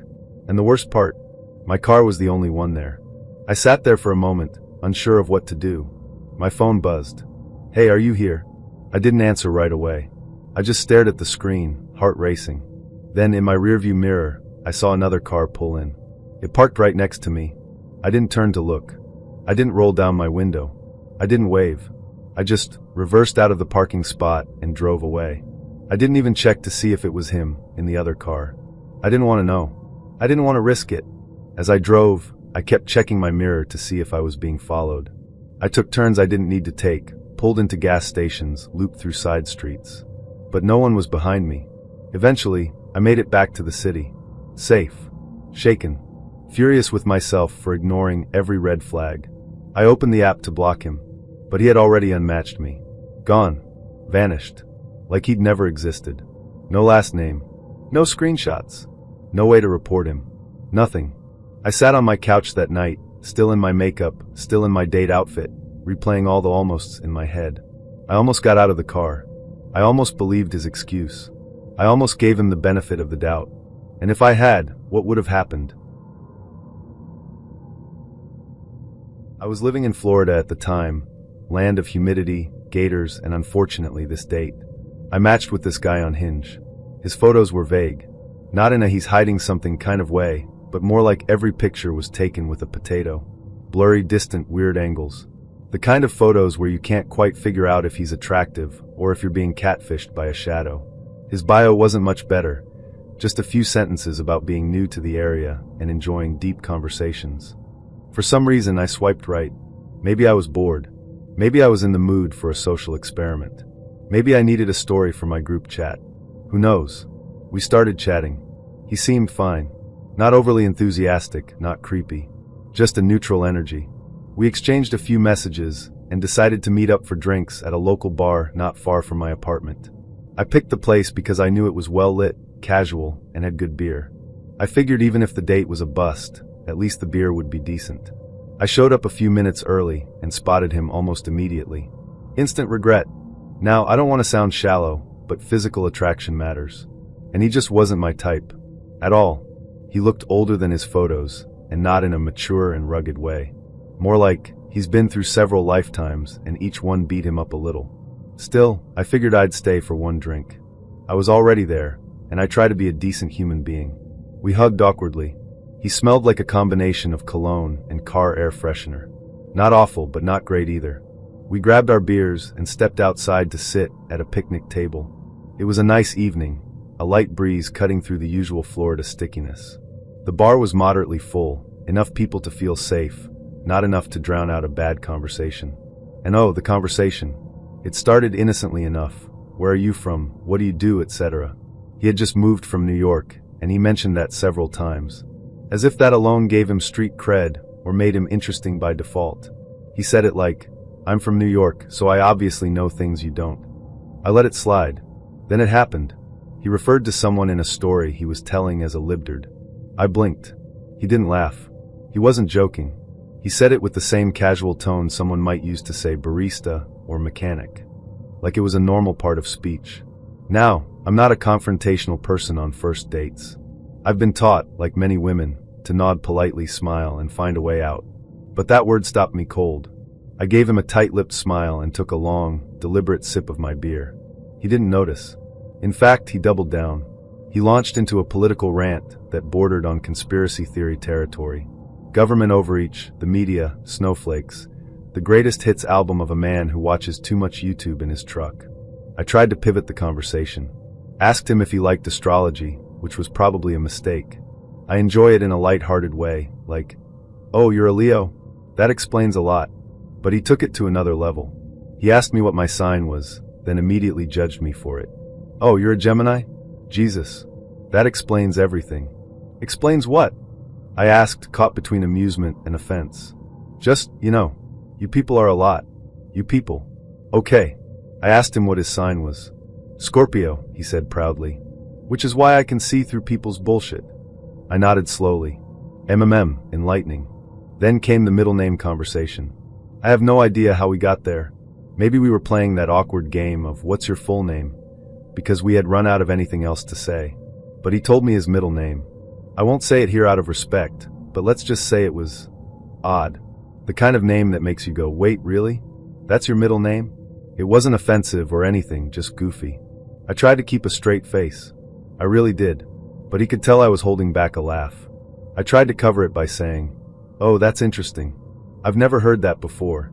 He didn't smile. He looked embarrassed. I felt bad for a second, until the next moment happened. In the middle of a sentence, without warning, he leaned in to kiss me. My body reacted before my brain could catch up. I physically recoiled. Like full-body pullback, hands up, slight gasp. Oh no, I said out loud. It just came out. I didn't mean it to be so blunt, but it was instinctual. My entire being rejected the kiss like a bad organ transplant. He looked stunned. His face fell. He leaned back, blinking as if I had slapped him. Oh, he said. Sorry. I thought there was a moment. There wasn't, I said gently. I'm sorry. I'm not feeling that kind of vibe. He tried to recover. Okay. That's cool. Maybe we can just get another beer. I shook my head. No, I think I'm actually going to head out. We sat there in silence for a moment. I think we were both processing. Me, the disaster of the night. Him, the sting of rejection. I stood up, thanked him for the drink, and walked away. He didn't follow. I called an Uber, got in, and let out the kind of laugh that bubbles up when you're slightly traumatized but mostly relieved. And that, my friends, is how I went on one of the worst dates of my life. A date that included a slur used unironically, a political rant, judgment over my zodiac sign, a weird middle name, an attempted kiss that I dodged like Neo in the Matrix. The bar was low, and he still tripped over it. I've since deleted the app, taken breaks from dating, and leaned into the idea that sometimes the best company is my own. But I will say this, if nothing else, bad dates make great stories. And this one is burned into my memory like a PSA. If you're ever on a date and someone uses the word libtard without blinking, leave. If they try to kiss you and your body says, abort mission, listen. And if they ask for another round after all of that, run. Let's rewind to a few weeks ago. I matched with a guy on Tinder. I'll call him X, because frankly, that's all he deserves, a placeholder. At first, everything seemed fine. More than fine, actually. He was attractive in a cocky kind of way, but not overly so. His messages were clever, and he had that kind of dry humor that can be really sexy if delivered right. We messaged back and forth for about 3 days, and the conversation flowed easily. I decided to give him my number. That's usually my next step if I think a guy is worth continuing outside the app. We started texting, and he kept the same flirty tone. It wasn't anything deep, we weren't solving world hunger, but it was light, fun, and consistent. A couple of days later, he asked for my Snapchat. I hesitated. I hate Snapchat. I've always felt like it's the unofficial app for men who want to send explicit pictures and have conversations disappear into the ether. Still, I said yes. I was trying to be open, trying to not overthink it. That was mistake number 1. Things shifted quickly once we moved to Snap. His messages started getting more suggestive. Nothing explicit at first, but just a little too familiar, a little too hey baby girl for someone I hadn't even met yet. Still, I tried to give him the benefit of the doubt. Maybe he was just overly flirtatious. Maybe he didn't know how to calibrate his tone. Maybe he was nervous. Spoiler alert, he wasn't nervous. He was a walking red flag in human form. Around day 5, he hit me with this. So, when are you going to plan our date? Excuse me? I laughed it off and replied, shouldn't you be planning the date? You know, since you asked me out. His reply? Oh, you're one of those. One of what, exactly? A woman who expects a man to take initiative when he's the one pursuing? Groundbreaking. At that point, I should have blocked him. But I was curious. Morbidly curious. I wanted to see just how weird this was going to get. And oh boy, it got weird. Later that day, completely out of nowhere, he sent me a message that read, just so you know, when we meet, we're going to F********. And I don't use protection. I finish inside. That's how I mark my territory. I blinked at my phone, stunned. My jaw actually dropped. He said it so casually, like he was telling me the weather forecast. I was speechless for a second, then I typed something like, excuse me? That's not only disgusting, it's dangerous. Are you serious right now? He doubled down. That's just how I am. I don't believe in condoms. I like to claim what's mine. There's a moment in every woman's life where you realize you're speaking to someone who fundamentally does not see you as a person. That was mine. I told him off. Hard. I told him how reckless, irresponsible, and misogynistic he was. I told him he needed help. I told him I never wanted to speak to him again. And then I disappeared. Ghosted. Blocked. Vanished. I should have deleted him on every platform, but I made one crucial error. I didn't remove him from Snapchat. A week later, I went out with friends to a local bar. We were dancing, sipping drinks, laughing over dumb stories from college. I posted a quick snap to my story, nothing major. Just a boomerang of my drink and the club lights. 2 hours later, I saw him. X. He was standing across the bar, looking directly at me. And not like a casual, oh hey, small world kind of glance. He was staring. Hard. I froze. At first, I thought I was imagining it. There was no way he'd shown up here. Right? Wrong. He walked right up to me.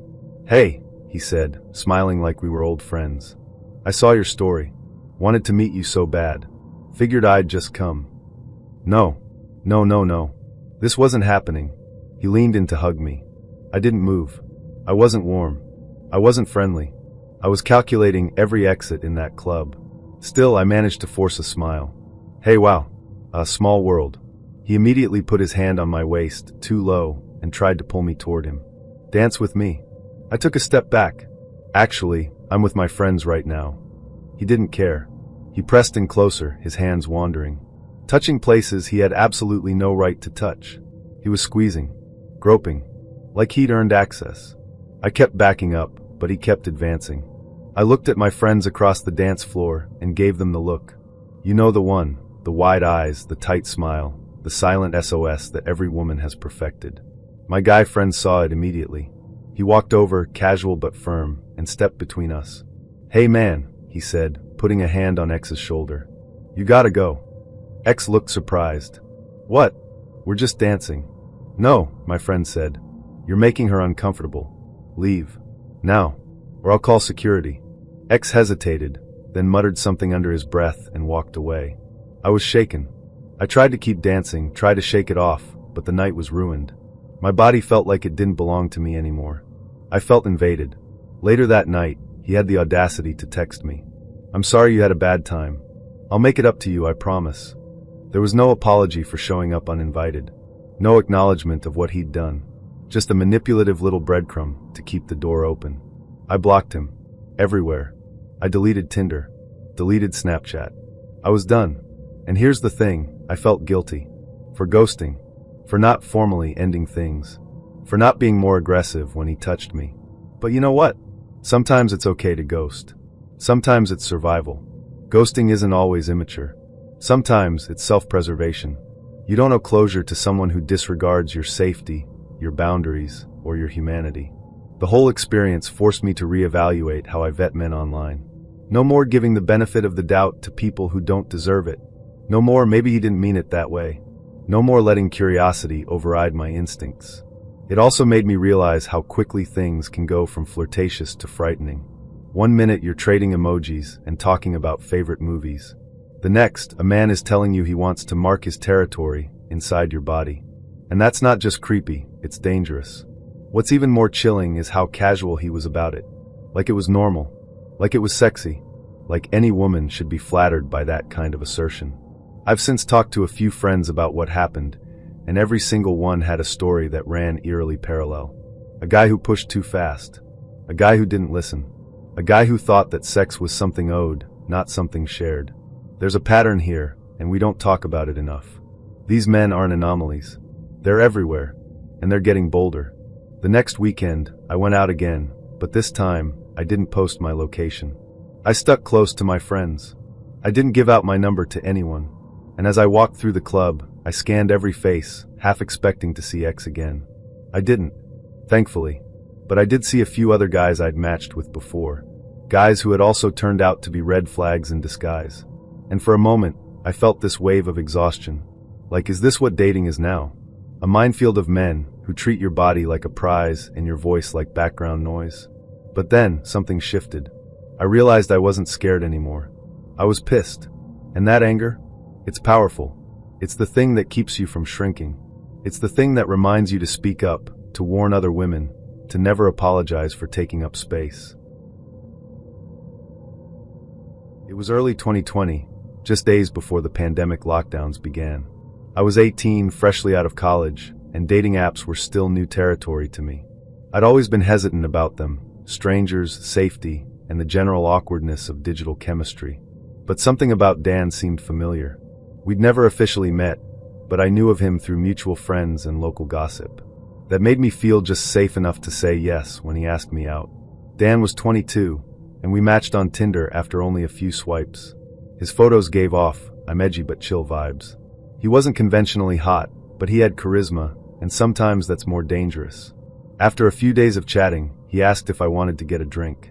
Now, at the time, I was used to dates being cute and simple, coffee shops, chain restaurants, maybe Nando's if we were feeling fancy. So when he suggested drinks at a local pub, I thought, wow, how mature. This guy might actually have his life together. We set the date. He picked me up that Friday evening. I remember standing on the curb in front of my house, nervously checking my reflection in my phone screen. When he pulled up, I noticed he smelled good, clean like fresh laundry and cologne with a hint of arrogance. We made small talk on the way. He had a nice voice, and he was charming in a practiced sort of way. But I noticed something early on. He didn't ask many questions about me. He'd toss out a yeah, or that's mad, while I talked, but kept steering the conversation back to himself. Still, I told myself not to judge too harshly. First date jitters are real. The bar he chose was, to put it kindly, not great. It had that sticky floor, stale beer kind of vibe. I'd driven past it 100 times and never once considered going in. But I didn't complain. I was trying to be open-minded. Maybe the drinks were cheap for a reason. We sat at a high-top table near the back. He ordered us 2 ciders and launched into a monologue about his family, his exes, and his job, occasionally peppering in questions like, so are you like a relationship girl or just casual? It was the kind of question that feels loaded no matter how you answer. I told him I wasn't seeing anyone, and left it at that. About an hour and a half into the evening, he brought up sex. Not in a flirty, testing the waters kind of way. No, he dove into it like a man with an agenda. He asked me if I was a virgin. I was honest, I said yes. His response? Wow, I really respect that. You've got a lot of self-respect. Now, I've heard that line before, and it always rubs me the wrong way. Not because I don't want respect, but because it implies that girls who aren't virgins somehow don't respect themselves. It's a backhanded compliment disguised as virtue. Still, I nodded and smiled, because I didn't feel like turning the date into a debate. It was getting late. Around 9:30, he suggested we leave. Cool, I thought. He's going to drop me home. I'll text my sisters, gossip about the night, and call it a win for dipping my toes into Tinder. But no. Instead, he asked, "Want to go for a drive?" I hesitated. I knew what a drive meant. I wasn't new. But I also didn't know how to say no without sounding uptight or like I was accusing him of something. So I said yes. Mistake number 2. He drove us about 10 minutes away from the bar, still in our hometown, and pulled into a car park next to the local leisure center. Specifically the swimming pool. It was mostly empty, aside from a few scattered cars. I assumed he picked it because it was quiet and out of the way. We parked. He turned off the engine, but left the music playing low. We kept talking. Or rather, I kept talking. He barely said a word. Occasionally, he'd murmur something like, "Tell me more," or "You're interesting," but it felt performative. Like he was waiting for me to fill the space until he made his move. I noticed that the light from the street lamp outside fell only on me. His side of the car was almost entirely in shadow. It felt off. Not scary yet, but off. I also noticed my phone had about 10 missed messages from my sisters. They were blowing up my phone. "Where are you? Are you okay? Text back." I brushed it off. "They're just nosy," I told him, laughing nervously. "I'll tell them everything later." Around 11 p.m., he leaned in and offered me a piece of gum. The universal pre-kiss move. Then he asked, "You want to know what I think?" I cringed. TikTok has ruined that phrase for me forever. But before I could respond, he leaned in and kissed me. It wasn't terrible, but it wasn't great. His lips were soft but overly eager.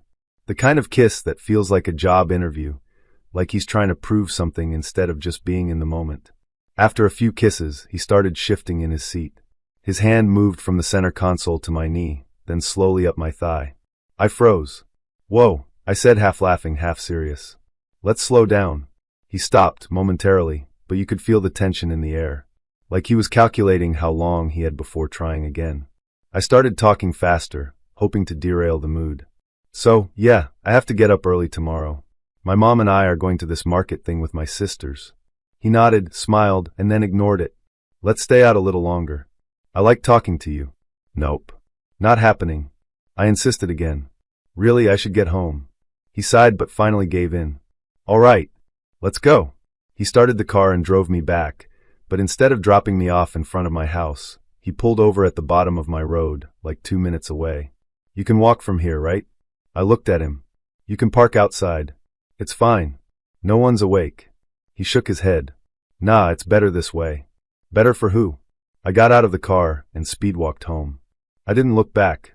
When I opened the front door, my mom and sister were standing there, fully dressed, eyes wide. "Where were you?" my sister asked. "Do you know where he took you?" "Yeah," I said, confused. "The swimming pool parking lot." They looked at each other. Then my sister said, "That's a known dogging spot." If you don't know, dogging is a UK slang term for engaging in or watching public sex acts, usually in parked cars. Apparently, the leisure center car park was the spot in our area. I felt sick. He knew. He knew. This wasn't a random location. This wasn't a coincidence. He took me there for a reason. He never mentioned it, never joked about it, never even hinted. But it explained the weird energy. The cars. The silence. The fact that he didn't want to drop me at my door.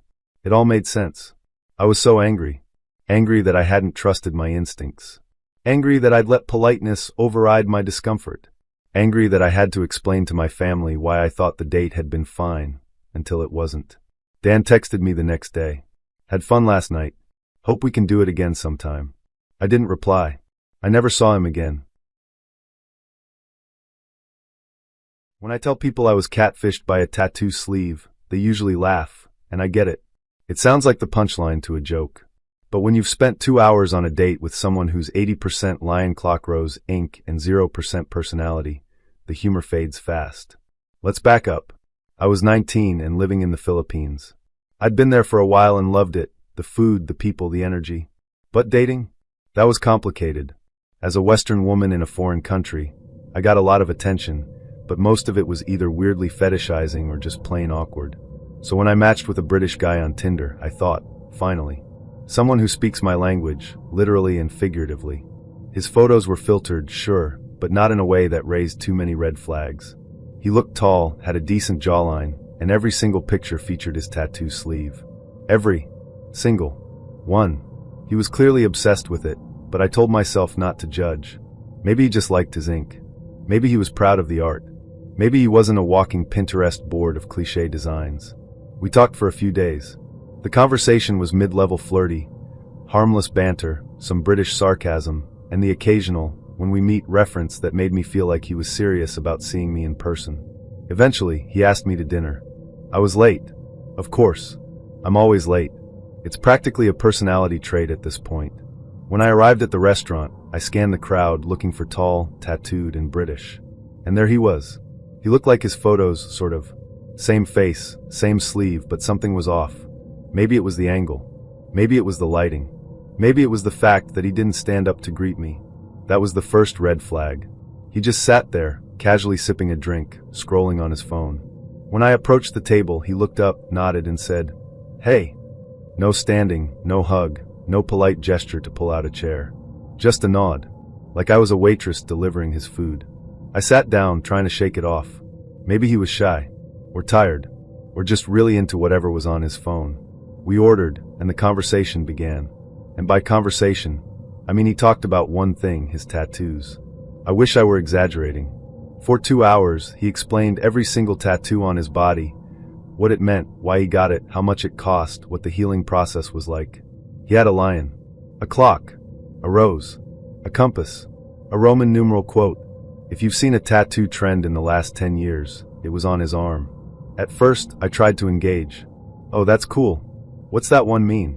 But after the fifth, this one represents my loyalty explanation, I started mentally checking out. I asked him questions about his life, where he was from, what he did, why he was in the Philippines, but he always steered the conversation back to his ink. It was like talking to a human canvas with a mouth. What made it worse was that he wasn't even that nice. He wasn't rude exactly, but he was cold, detached, like he was doing me a favor by being there. He didn't ask me a single question. He didn't compliment me. He didn't even try to flirt. It was the kind of interaction that leaves you feeling smaller, like you're auditioning for someone who already decided they're too good for the role. But I stayed, because I was 19, and I didn't want to be rude, because I thought maybe he'd warm up, because I was already there and didn't want to waste the effort I put into my eyeliner. We finished our meal. The check came, and then it happened.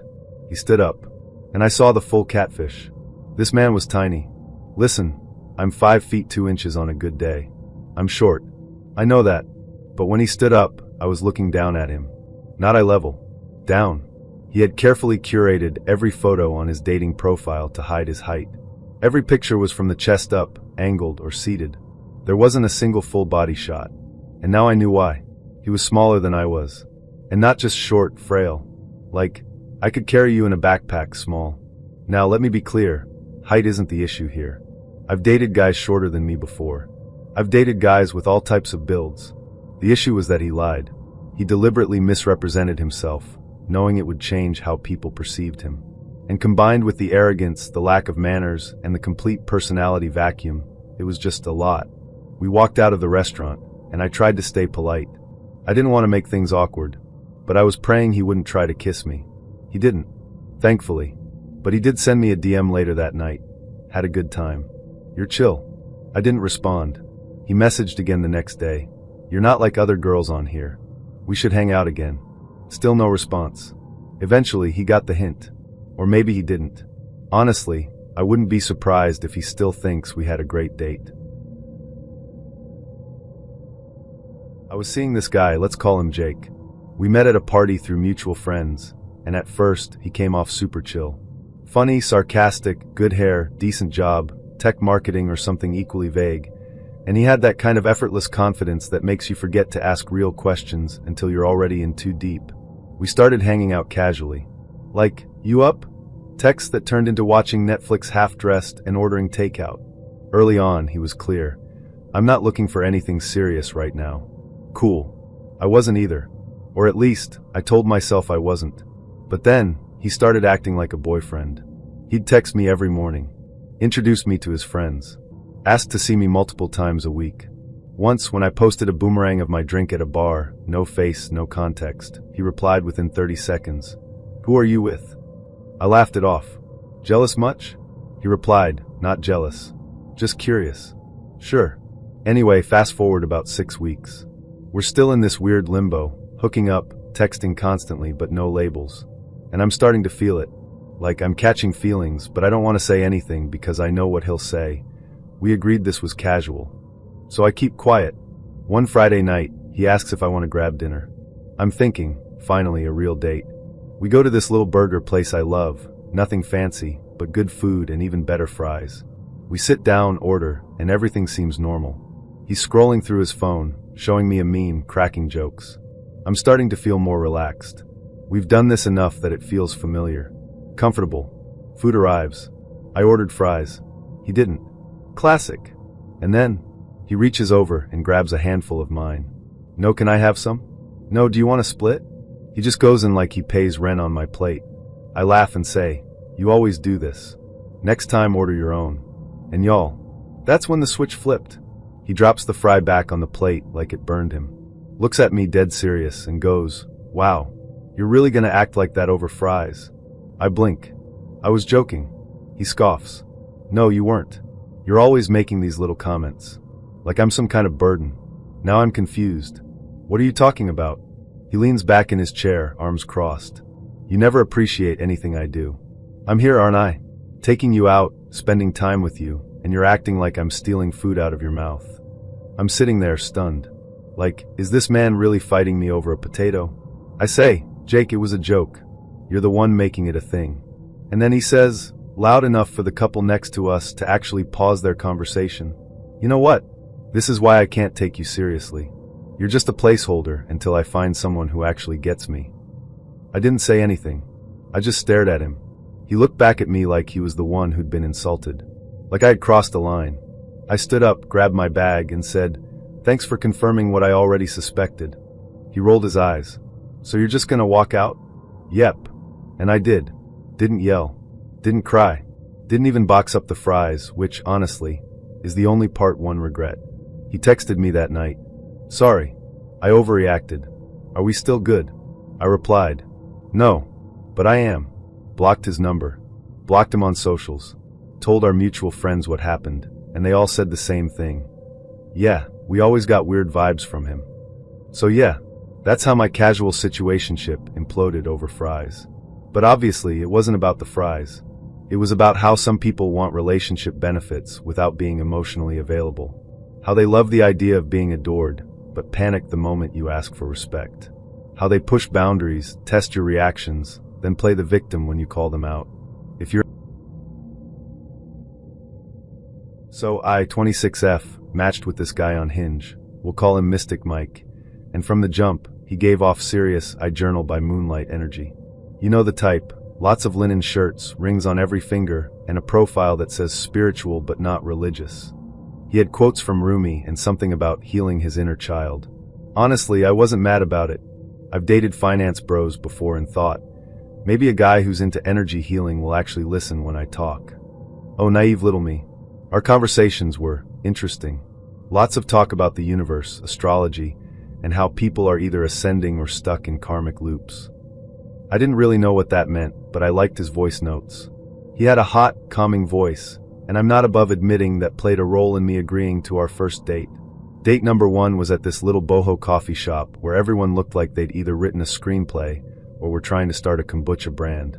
He showed up wearing 3 necklaces, a beanie even though it was 70 degrees, and greeted me with a hug that lasted slightly too long and ended with a whispered, "Your energy feels grounded."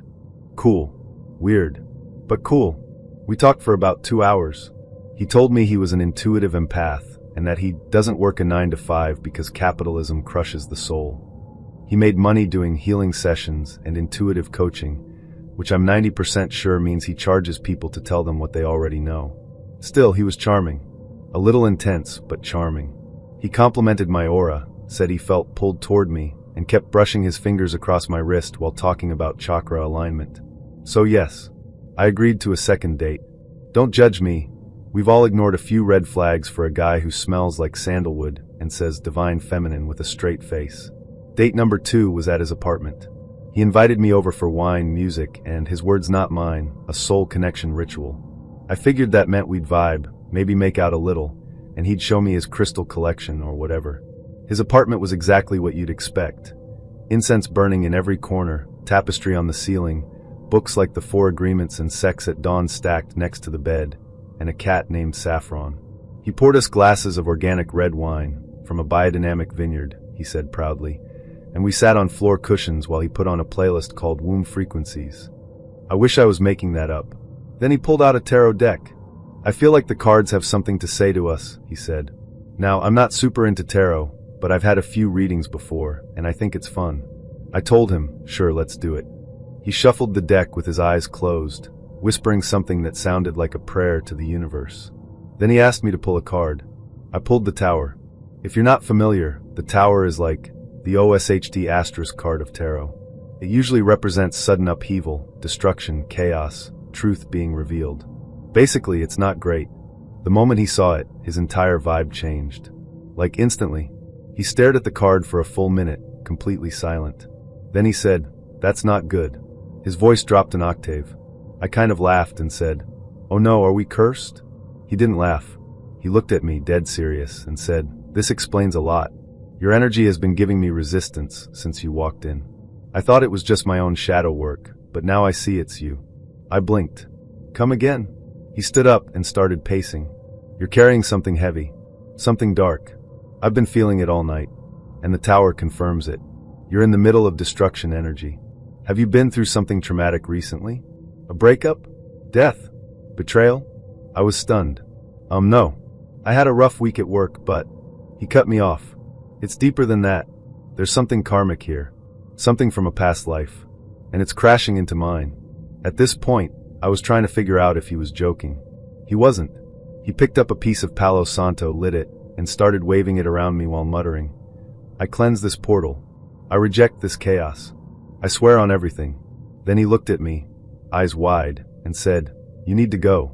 I need to protect my space." I was speechless, just sitting there on a cushion with a glass of warm wine, watching this man spiritually evict me. I stood up slowly. "Okay. I didn't mean to bring bad vibes." He shook his head. "It's not personal. It's energetic. But if I let this spiral continue, I'll undo years of inner work. I can't let that happen." I grabbed my purse and my shoes and started toward the door. As I was leaving, he said, "Wait." I turned around, thinking maybe he'd calmed down. He handed me a small rose quartz crystal and said, "Take this. You need it more than I do." I thanked him because what else do you say, and left. I sat in my car for a full 5 minutes, trying to process what had just happened. Then I looked at myself in the rearview mirror, held up the crystal, and said, "What the actual F asterisk asterisk asterisk?" I blocked him that night. Not because I think tarot is scary. Not because I don't respect spiritual people. But because that man turned a card into a weapon and used it to unload all his chaotic nonsense onto me. Since then, I've added a new rule to my dating life. If a man mentions energy more than 3 times in the first date, I'm out. So I, 28F, matched with this guy, let's call him CEO Chad, on Hinge. His profile basically screamed money. Black and white headshots. A picture of him working on a MacBook at a rooftop cafe. Another of him in a tailored suit with the caption, "Building something that changes the world." I know, right? His job title said, "Founder and CEO of a tech startup." I'm not someone who's dazzled by job titles, but I'm human. A hot guy with ambition, drive, and a startup? Sure, I'll bite. Our messages were decent. He wasn't overly funny, but he asked good questions. Talked about user experience design, scaling, and something called series of funding that I pretended to understand. I work in HR, so I've heard the lingo, but he was throwing around buzzwords like he'd written a TED Talk. I agreed to meet him for coffee on a Saturday morning. I picked the spot, a cute local cafe with good lighting and even better croissants. I got there a few minutes early, grabbed a table, and was halfway through a text to my best friend when I saw him walk in. First impression, he looked like his photos, but also not. Same face, but somehow more tired. His eyes had that almost slept-in vibe. His hair was styled but greasy at the roots. He wore a blazer over a t-shirt that said hustle culture and, get this, sweatpants. Designer maybe, but still sweatpants. He gave me a quick bro hug style side touch and said, "Sorry, I was up till 4 on a call with a guy in Berlin. Startups don't sleep." Off to a weird start, but whatever. Maybe he's just exhausted from, changing the world. We got in line to order. I went for my usual, oat milk latte and a raspberry scone. He ordered a black coffee and an egg sandwich. Total came to around $18. Here's where the magic happens. He reached into his coat pocket and froze. Then he patted his chest. Then his back pockets. Then he looked at me and said, OSH*T. I think I left my wallet in my Tesla. My eyebrow twitched. Now, I don't care if you left your wallet in your car, your spaceship, or your reincarnated body from a past life. That's fine. But the way he said my Tesla, like it was supposed to impress me and soften the blow. He smiled sheepishly. Mind covering this? I'll hit you back on Venmo. I hesitated, but handed my card to the barista. Small amount, no big deal. But a voice inside me whispered, remember this moment. We sat down. He immediately launched into a mini monologue about his startup, something about AI-powered sleep tracking and optimizing REM cycles for professional athletes. I asked him what stage the company was in. He said they were between rounds, which I think means we have no money but we're pretending we do. I asked how big his team was. He said, right now it's just me and a developer in Ukraine. I asked how long the company had been running. He said, technically we're pre-launch, but the algorithm is like 80% there. I asked what the company was called. He said, we're rebranding. The old name was kinda startup-y, I nodded, sipping my latte, realizing I was on a date with a man who called himself a CEO, but had no product, no team, no funding, and no active business name. He then pivoted and told me about his failed venture last year, a plant-based protein bar company that, and I quote, got wrecked by big granola. I asked what that meant. He said, the market was oversaturated. Plus, I spent too much on packaging design. But the bars slapped. I was trying so hard not to laugh. Not because he failed, failure happens, but because he talked about it like he was Elon Musk and not a guy who couldn't pay for breakfast. He then tried to turn the convo on me. So what's your 5-year plan? I said something about wanting to move into organizational leadership and DI strategy. He nodded like he was listening, then said, that's cute. HR is important. Keeps the wheels turning. I resisted the urge to stab my scone with a fork. We wrapped up about 40 minutes later. He said, I'll walk you to your car. I declined. I was parked in the back lot and didn't want to be awkwardly cornered behind a dumpster while he tried to align our energies. Instead, I said, it was nice meeting you. Let me know when you've got that Venmo. He laughed. Right. I got you. What's your handle? I told him. He typed it into his phone. Awesome. I'll send it tonight. Reader, he did not send it tonight. Or tomorrow. Or ever. I waited 3 days. Nothing. I sent a gentle reminder. Hey, just following up on that coffee, $18. Thanks again. He left me on read. I waited another 2 days and sent a Venmo request. It sat there, pending. I checked again a week later. He unmatched me on Hinge. I found his Instagram, I'm not proud, and guess what? He was promoting his new business venture, a line of mindset coaching PDFs for $49.99 each. PDF. Coaching. No credentials. No experience.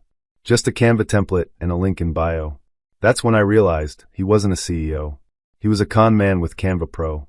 The audacity of this man to flex about his Tesla, his startup, and his grind set, only to ghost me over $18? Unbelievable. But also kind of poetic? I posted about it in my group chat, and my friend said, girl, you just got tech bro catfished.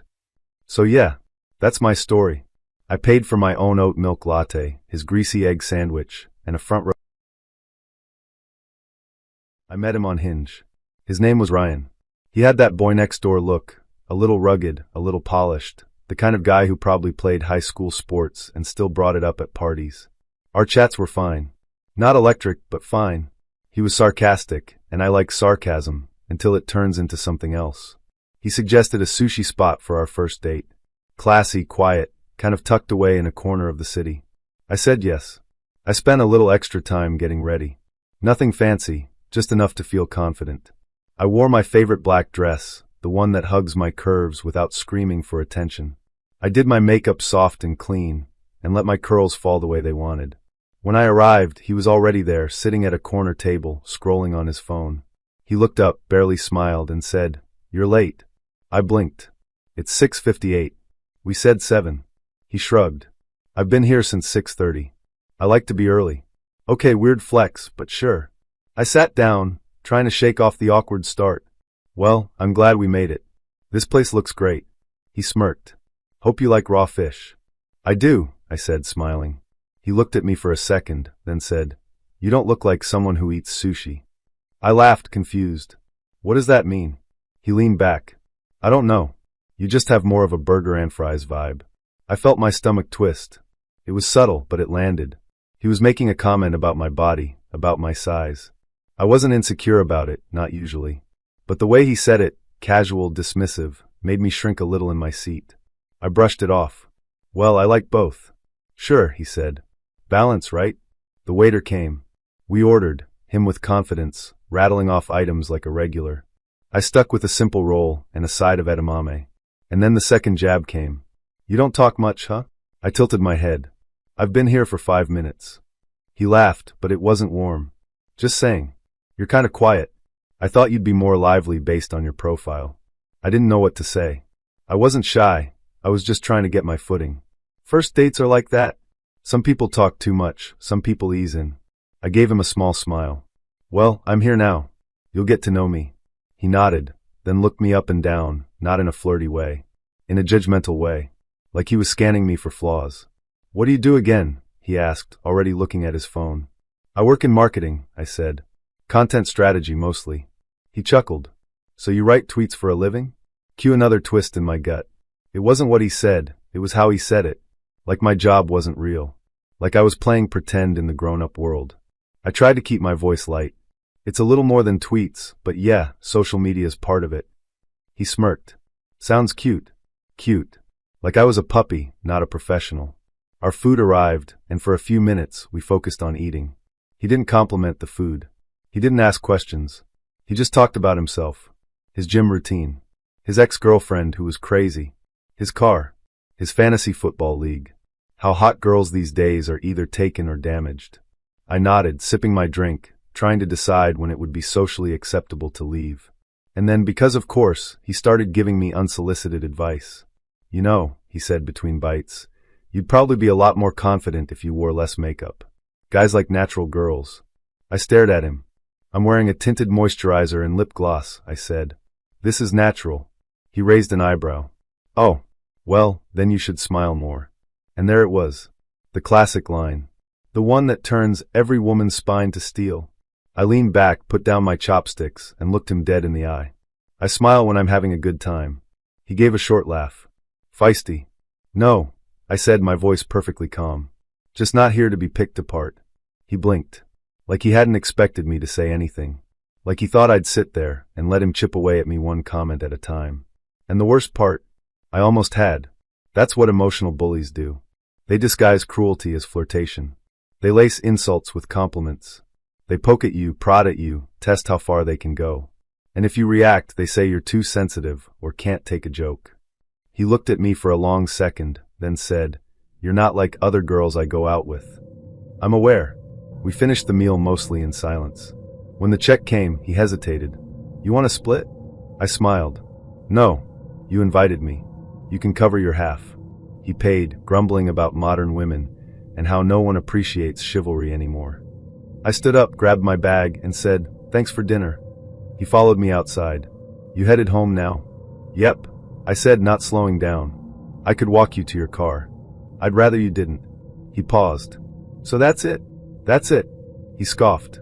"You know, I was actually trying to help you. Some of the stuff I said, you needed to hear." I turned to face him one last time. "No, you weren't trying to help me. You were trying to see how much you could tear me down before I noticed. He opened his mouth, but I didn't let him speak. I walked away. I got in my car, locked the doors, and sat in silence for a moment. Then I laughed. Not because it was funny, but because I was proud. I didn't cry. I didn't spiral. I didn't question if I was the problem. I saw the bully behind the charm.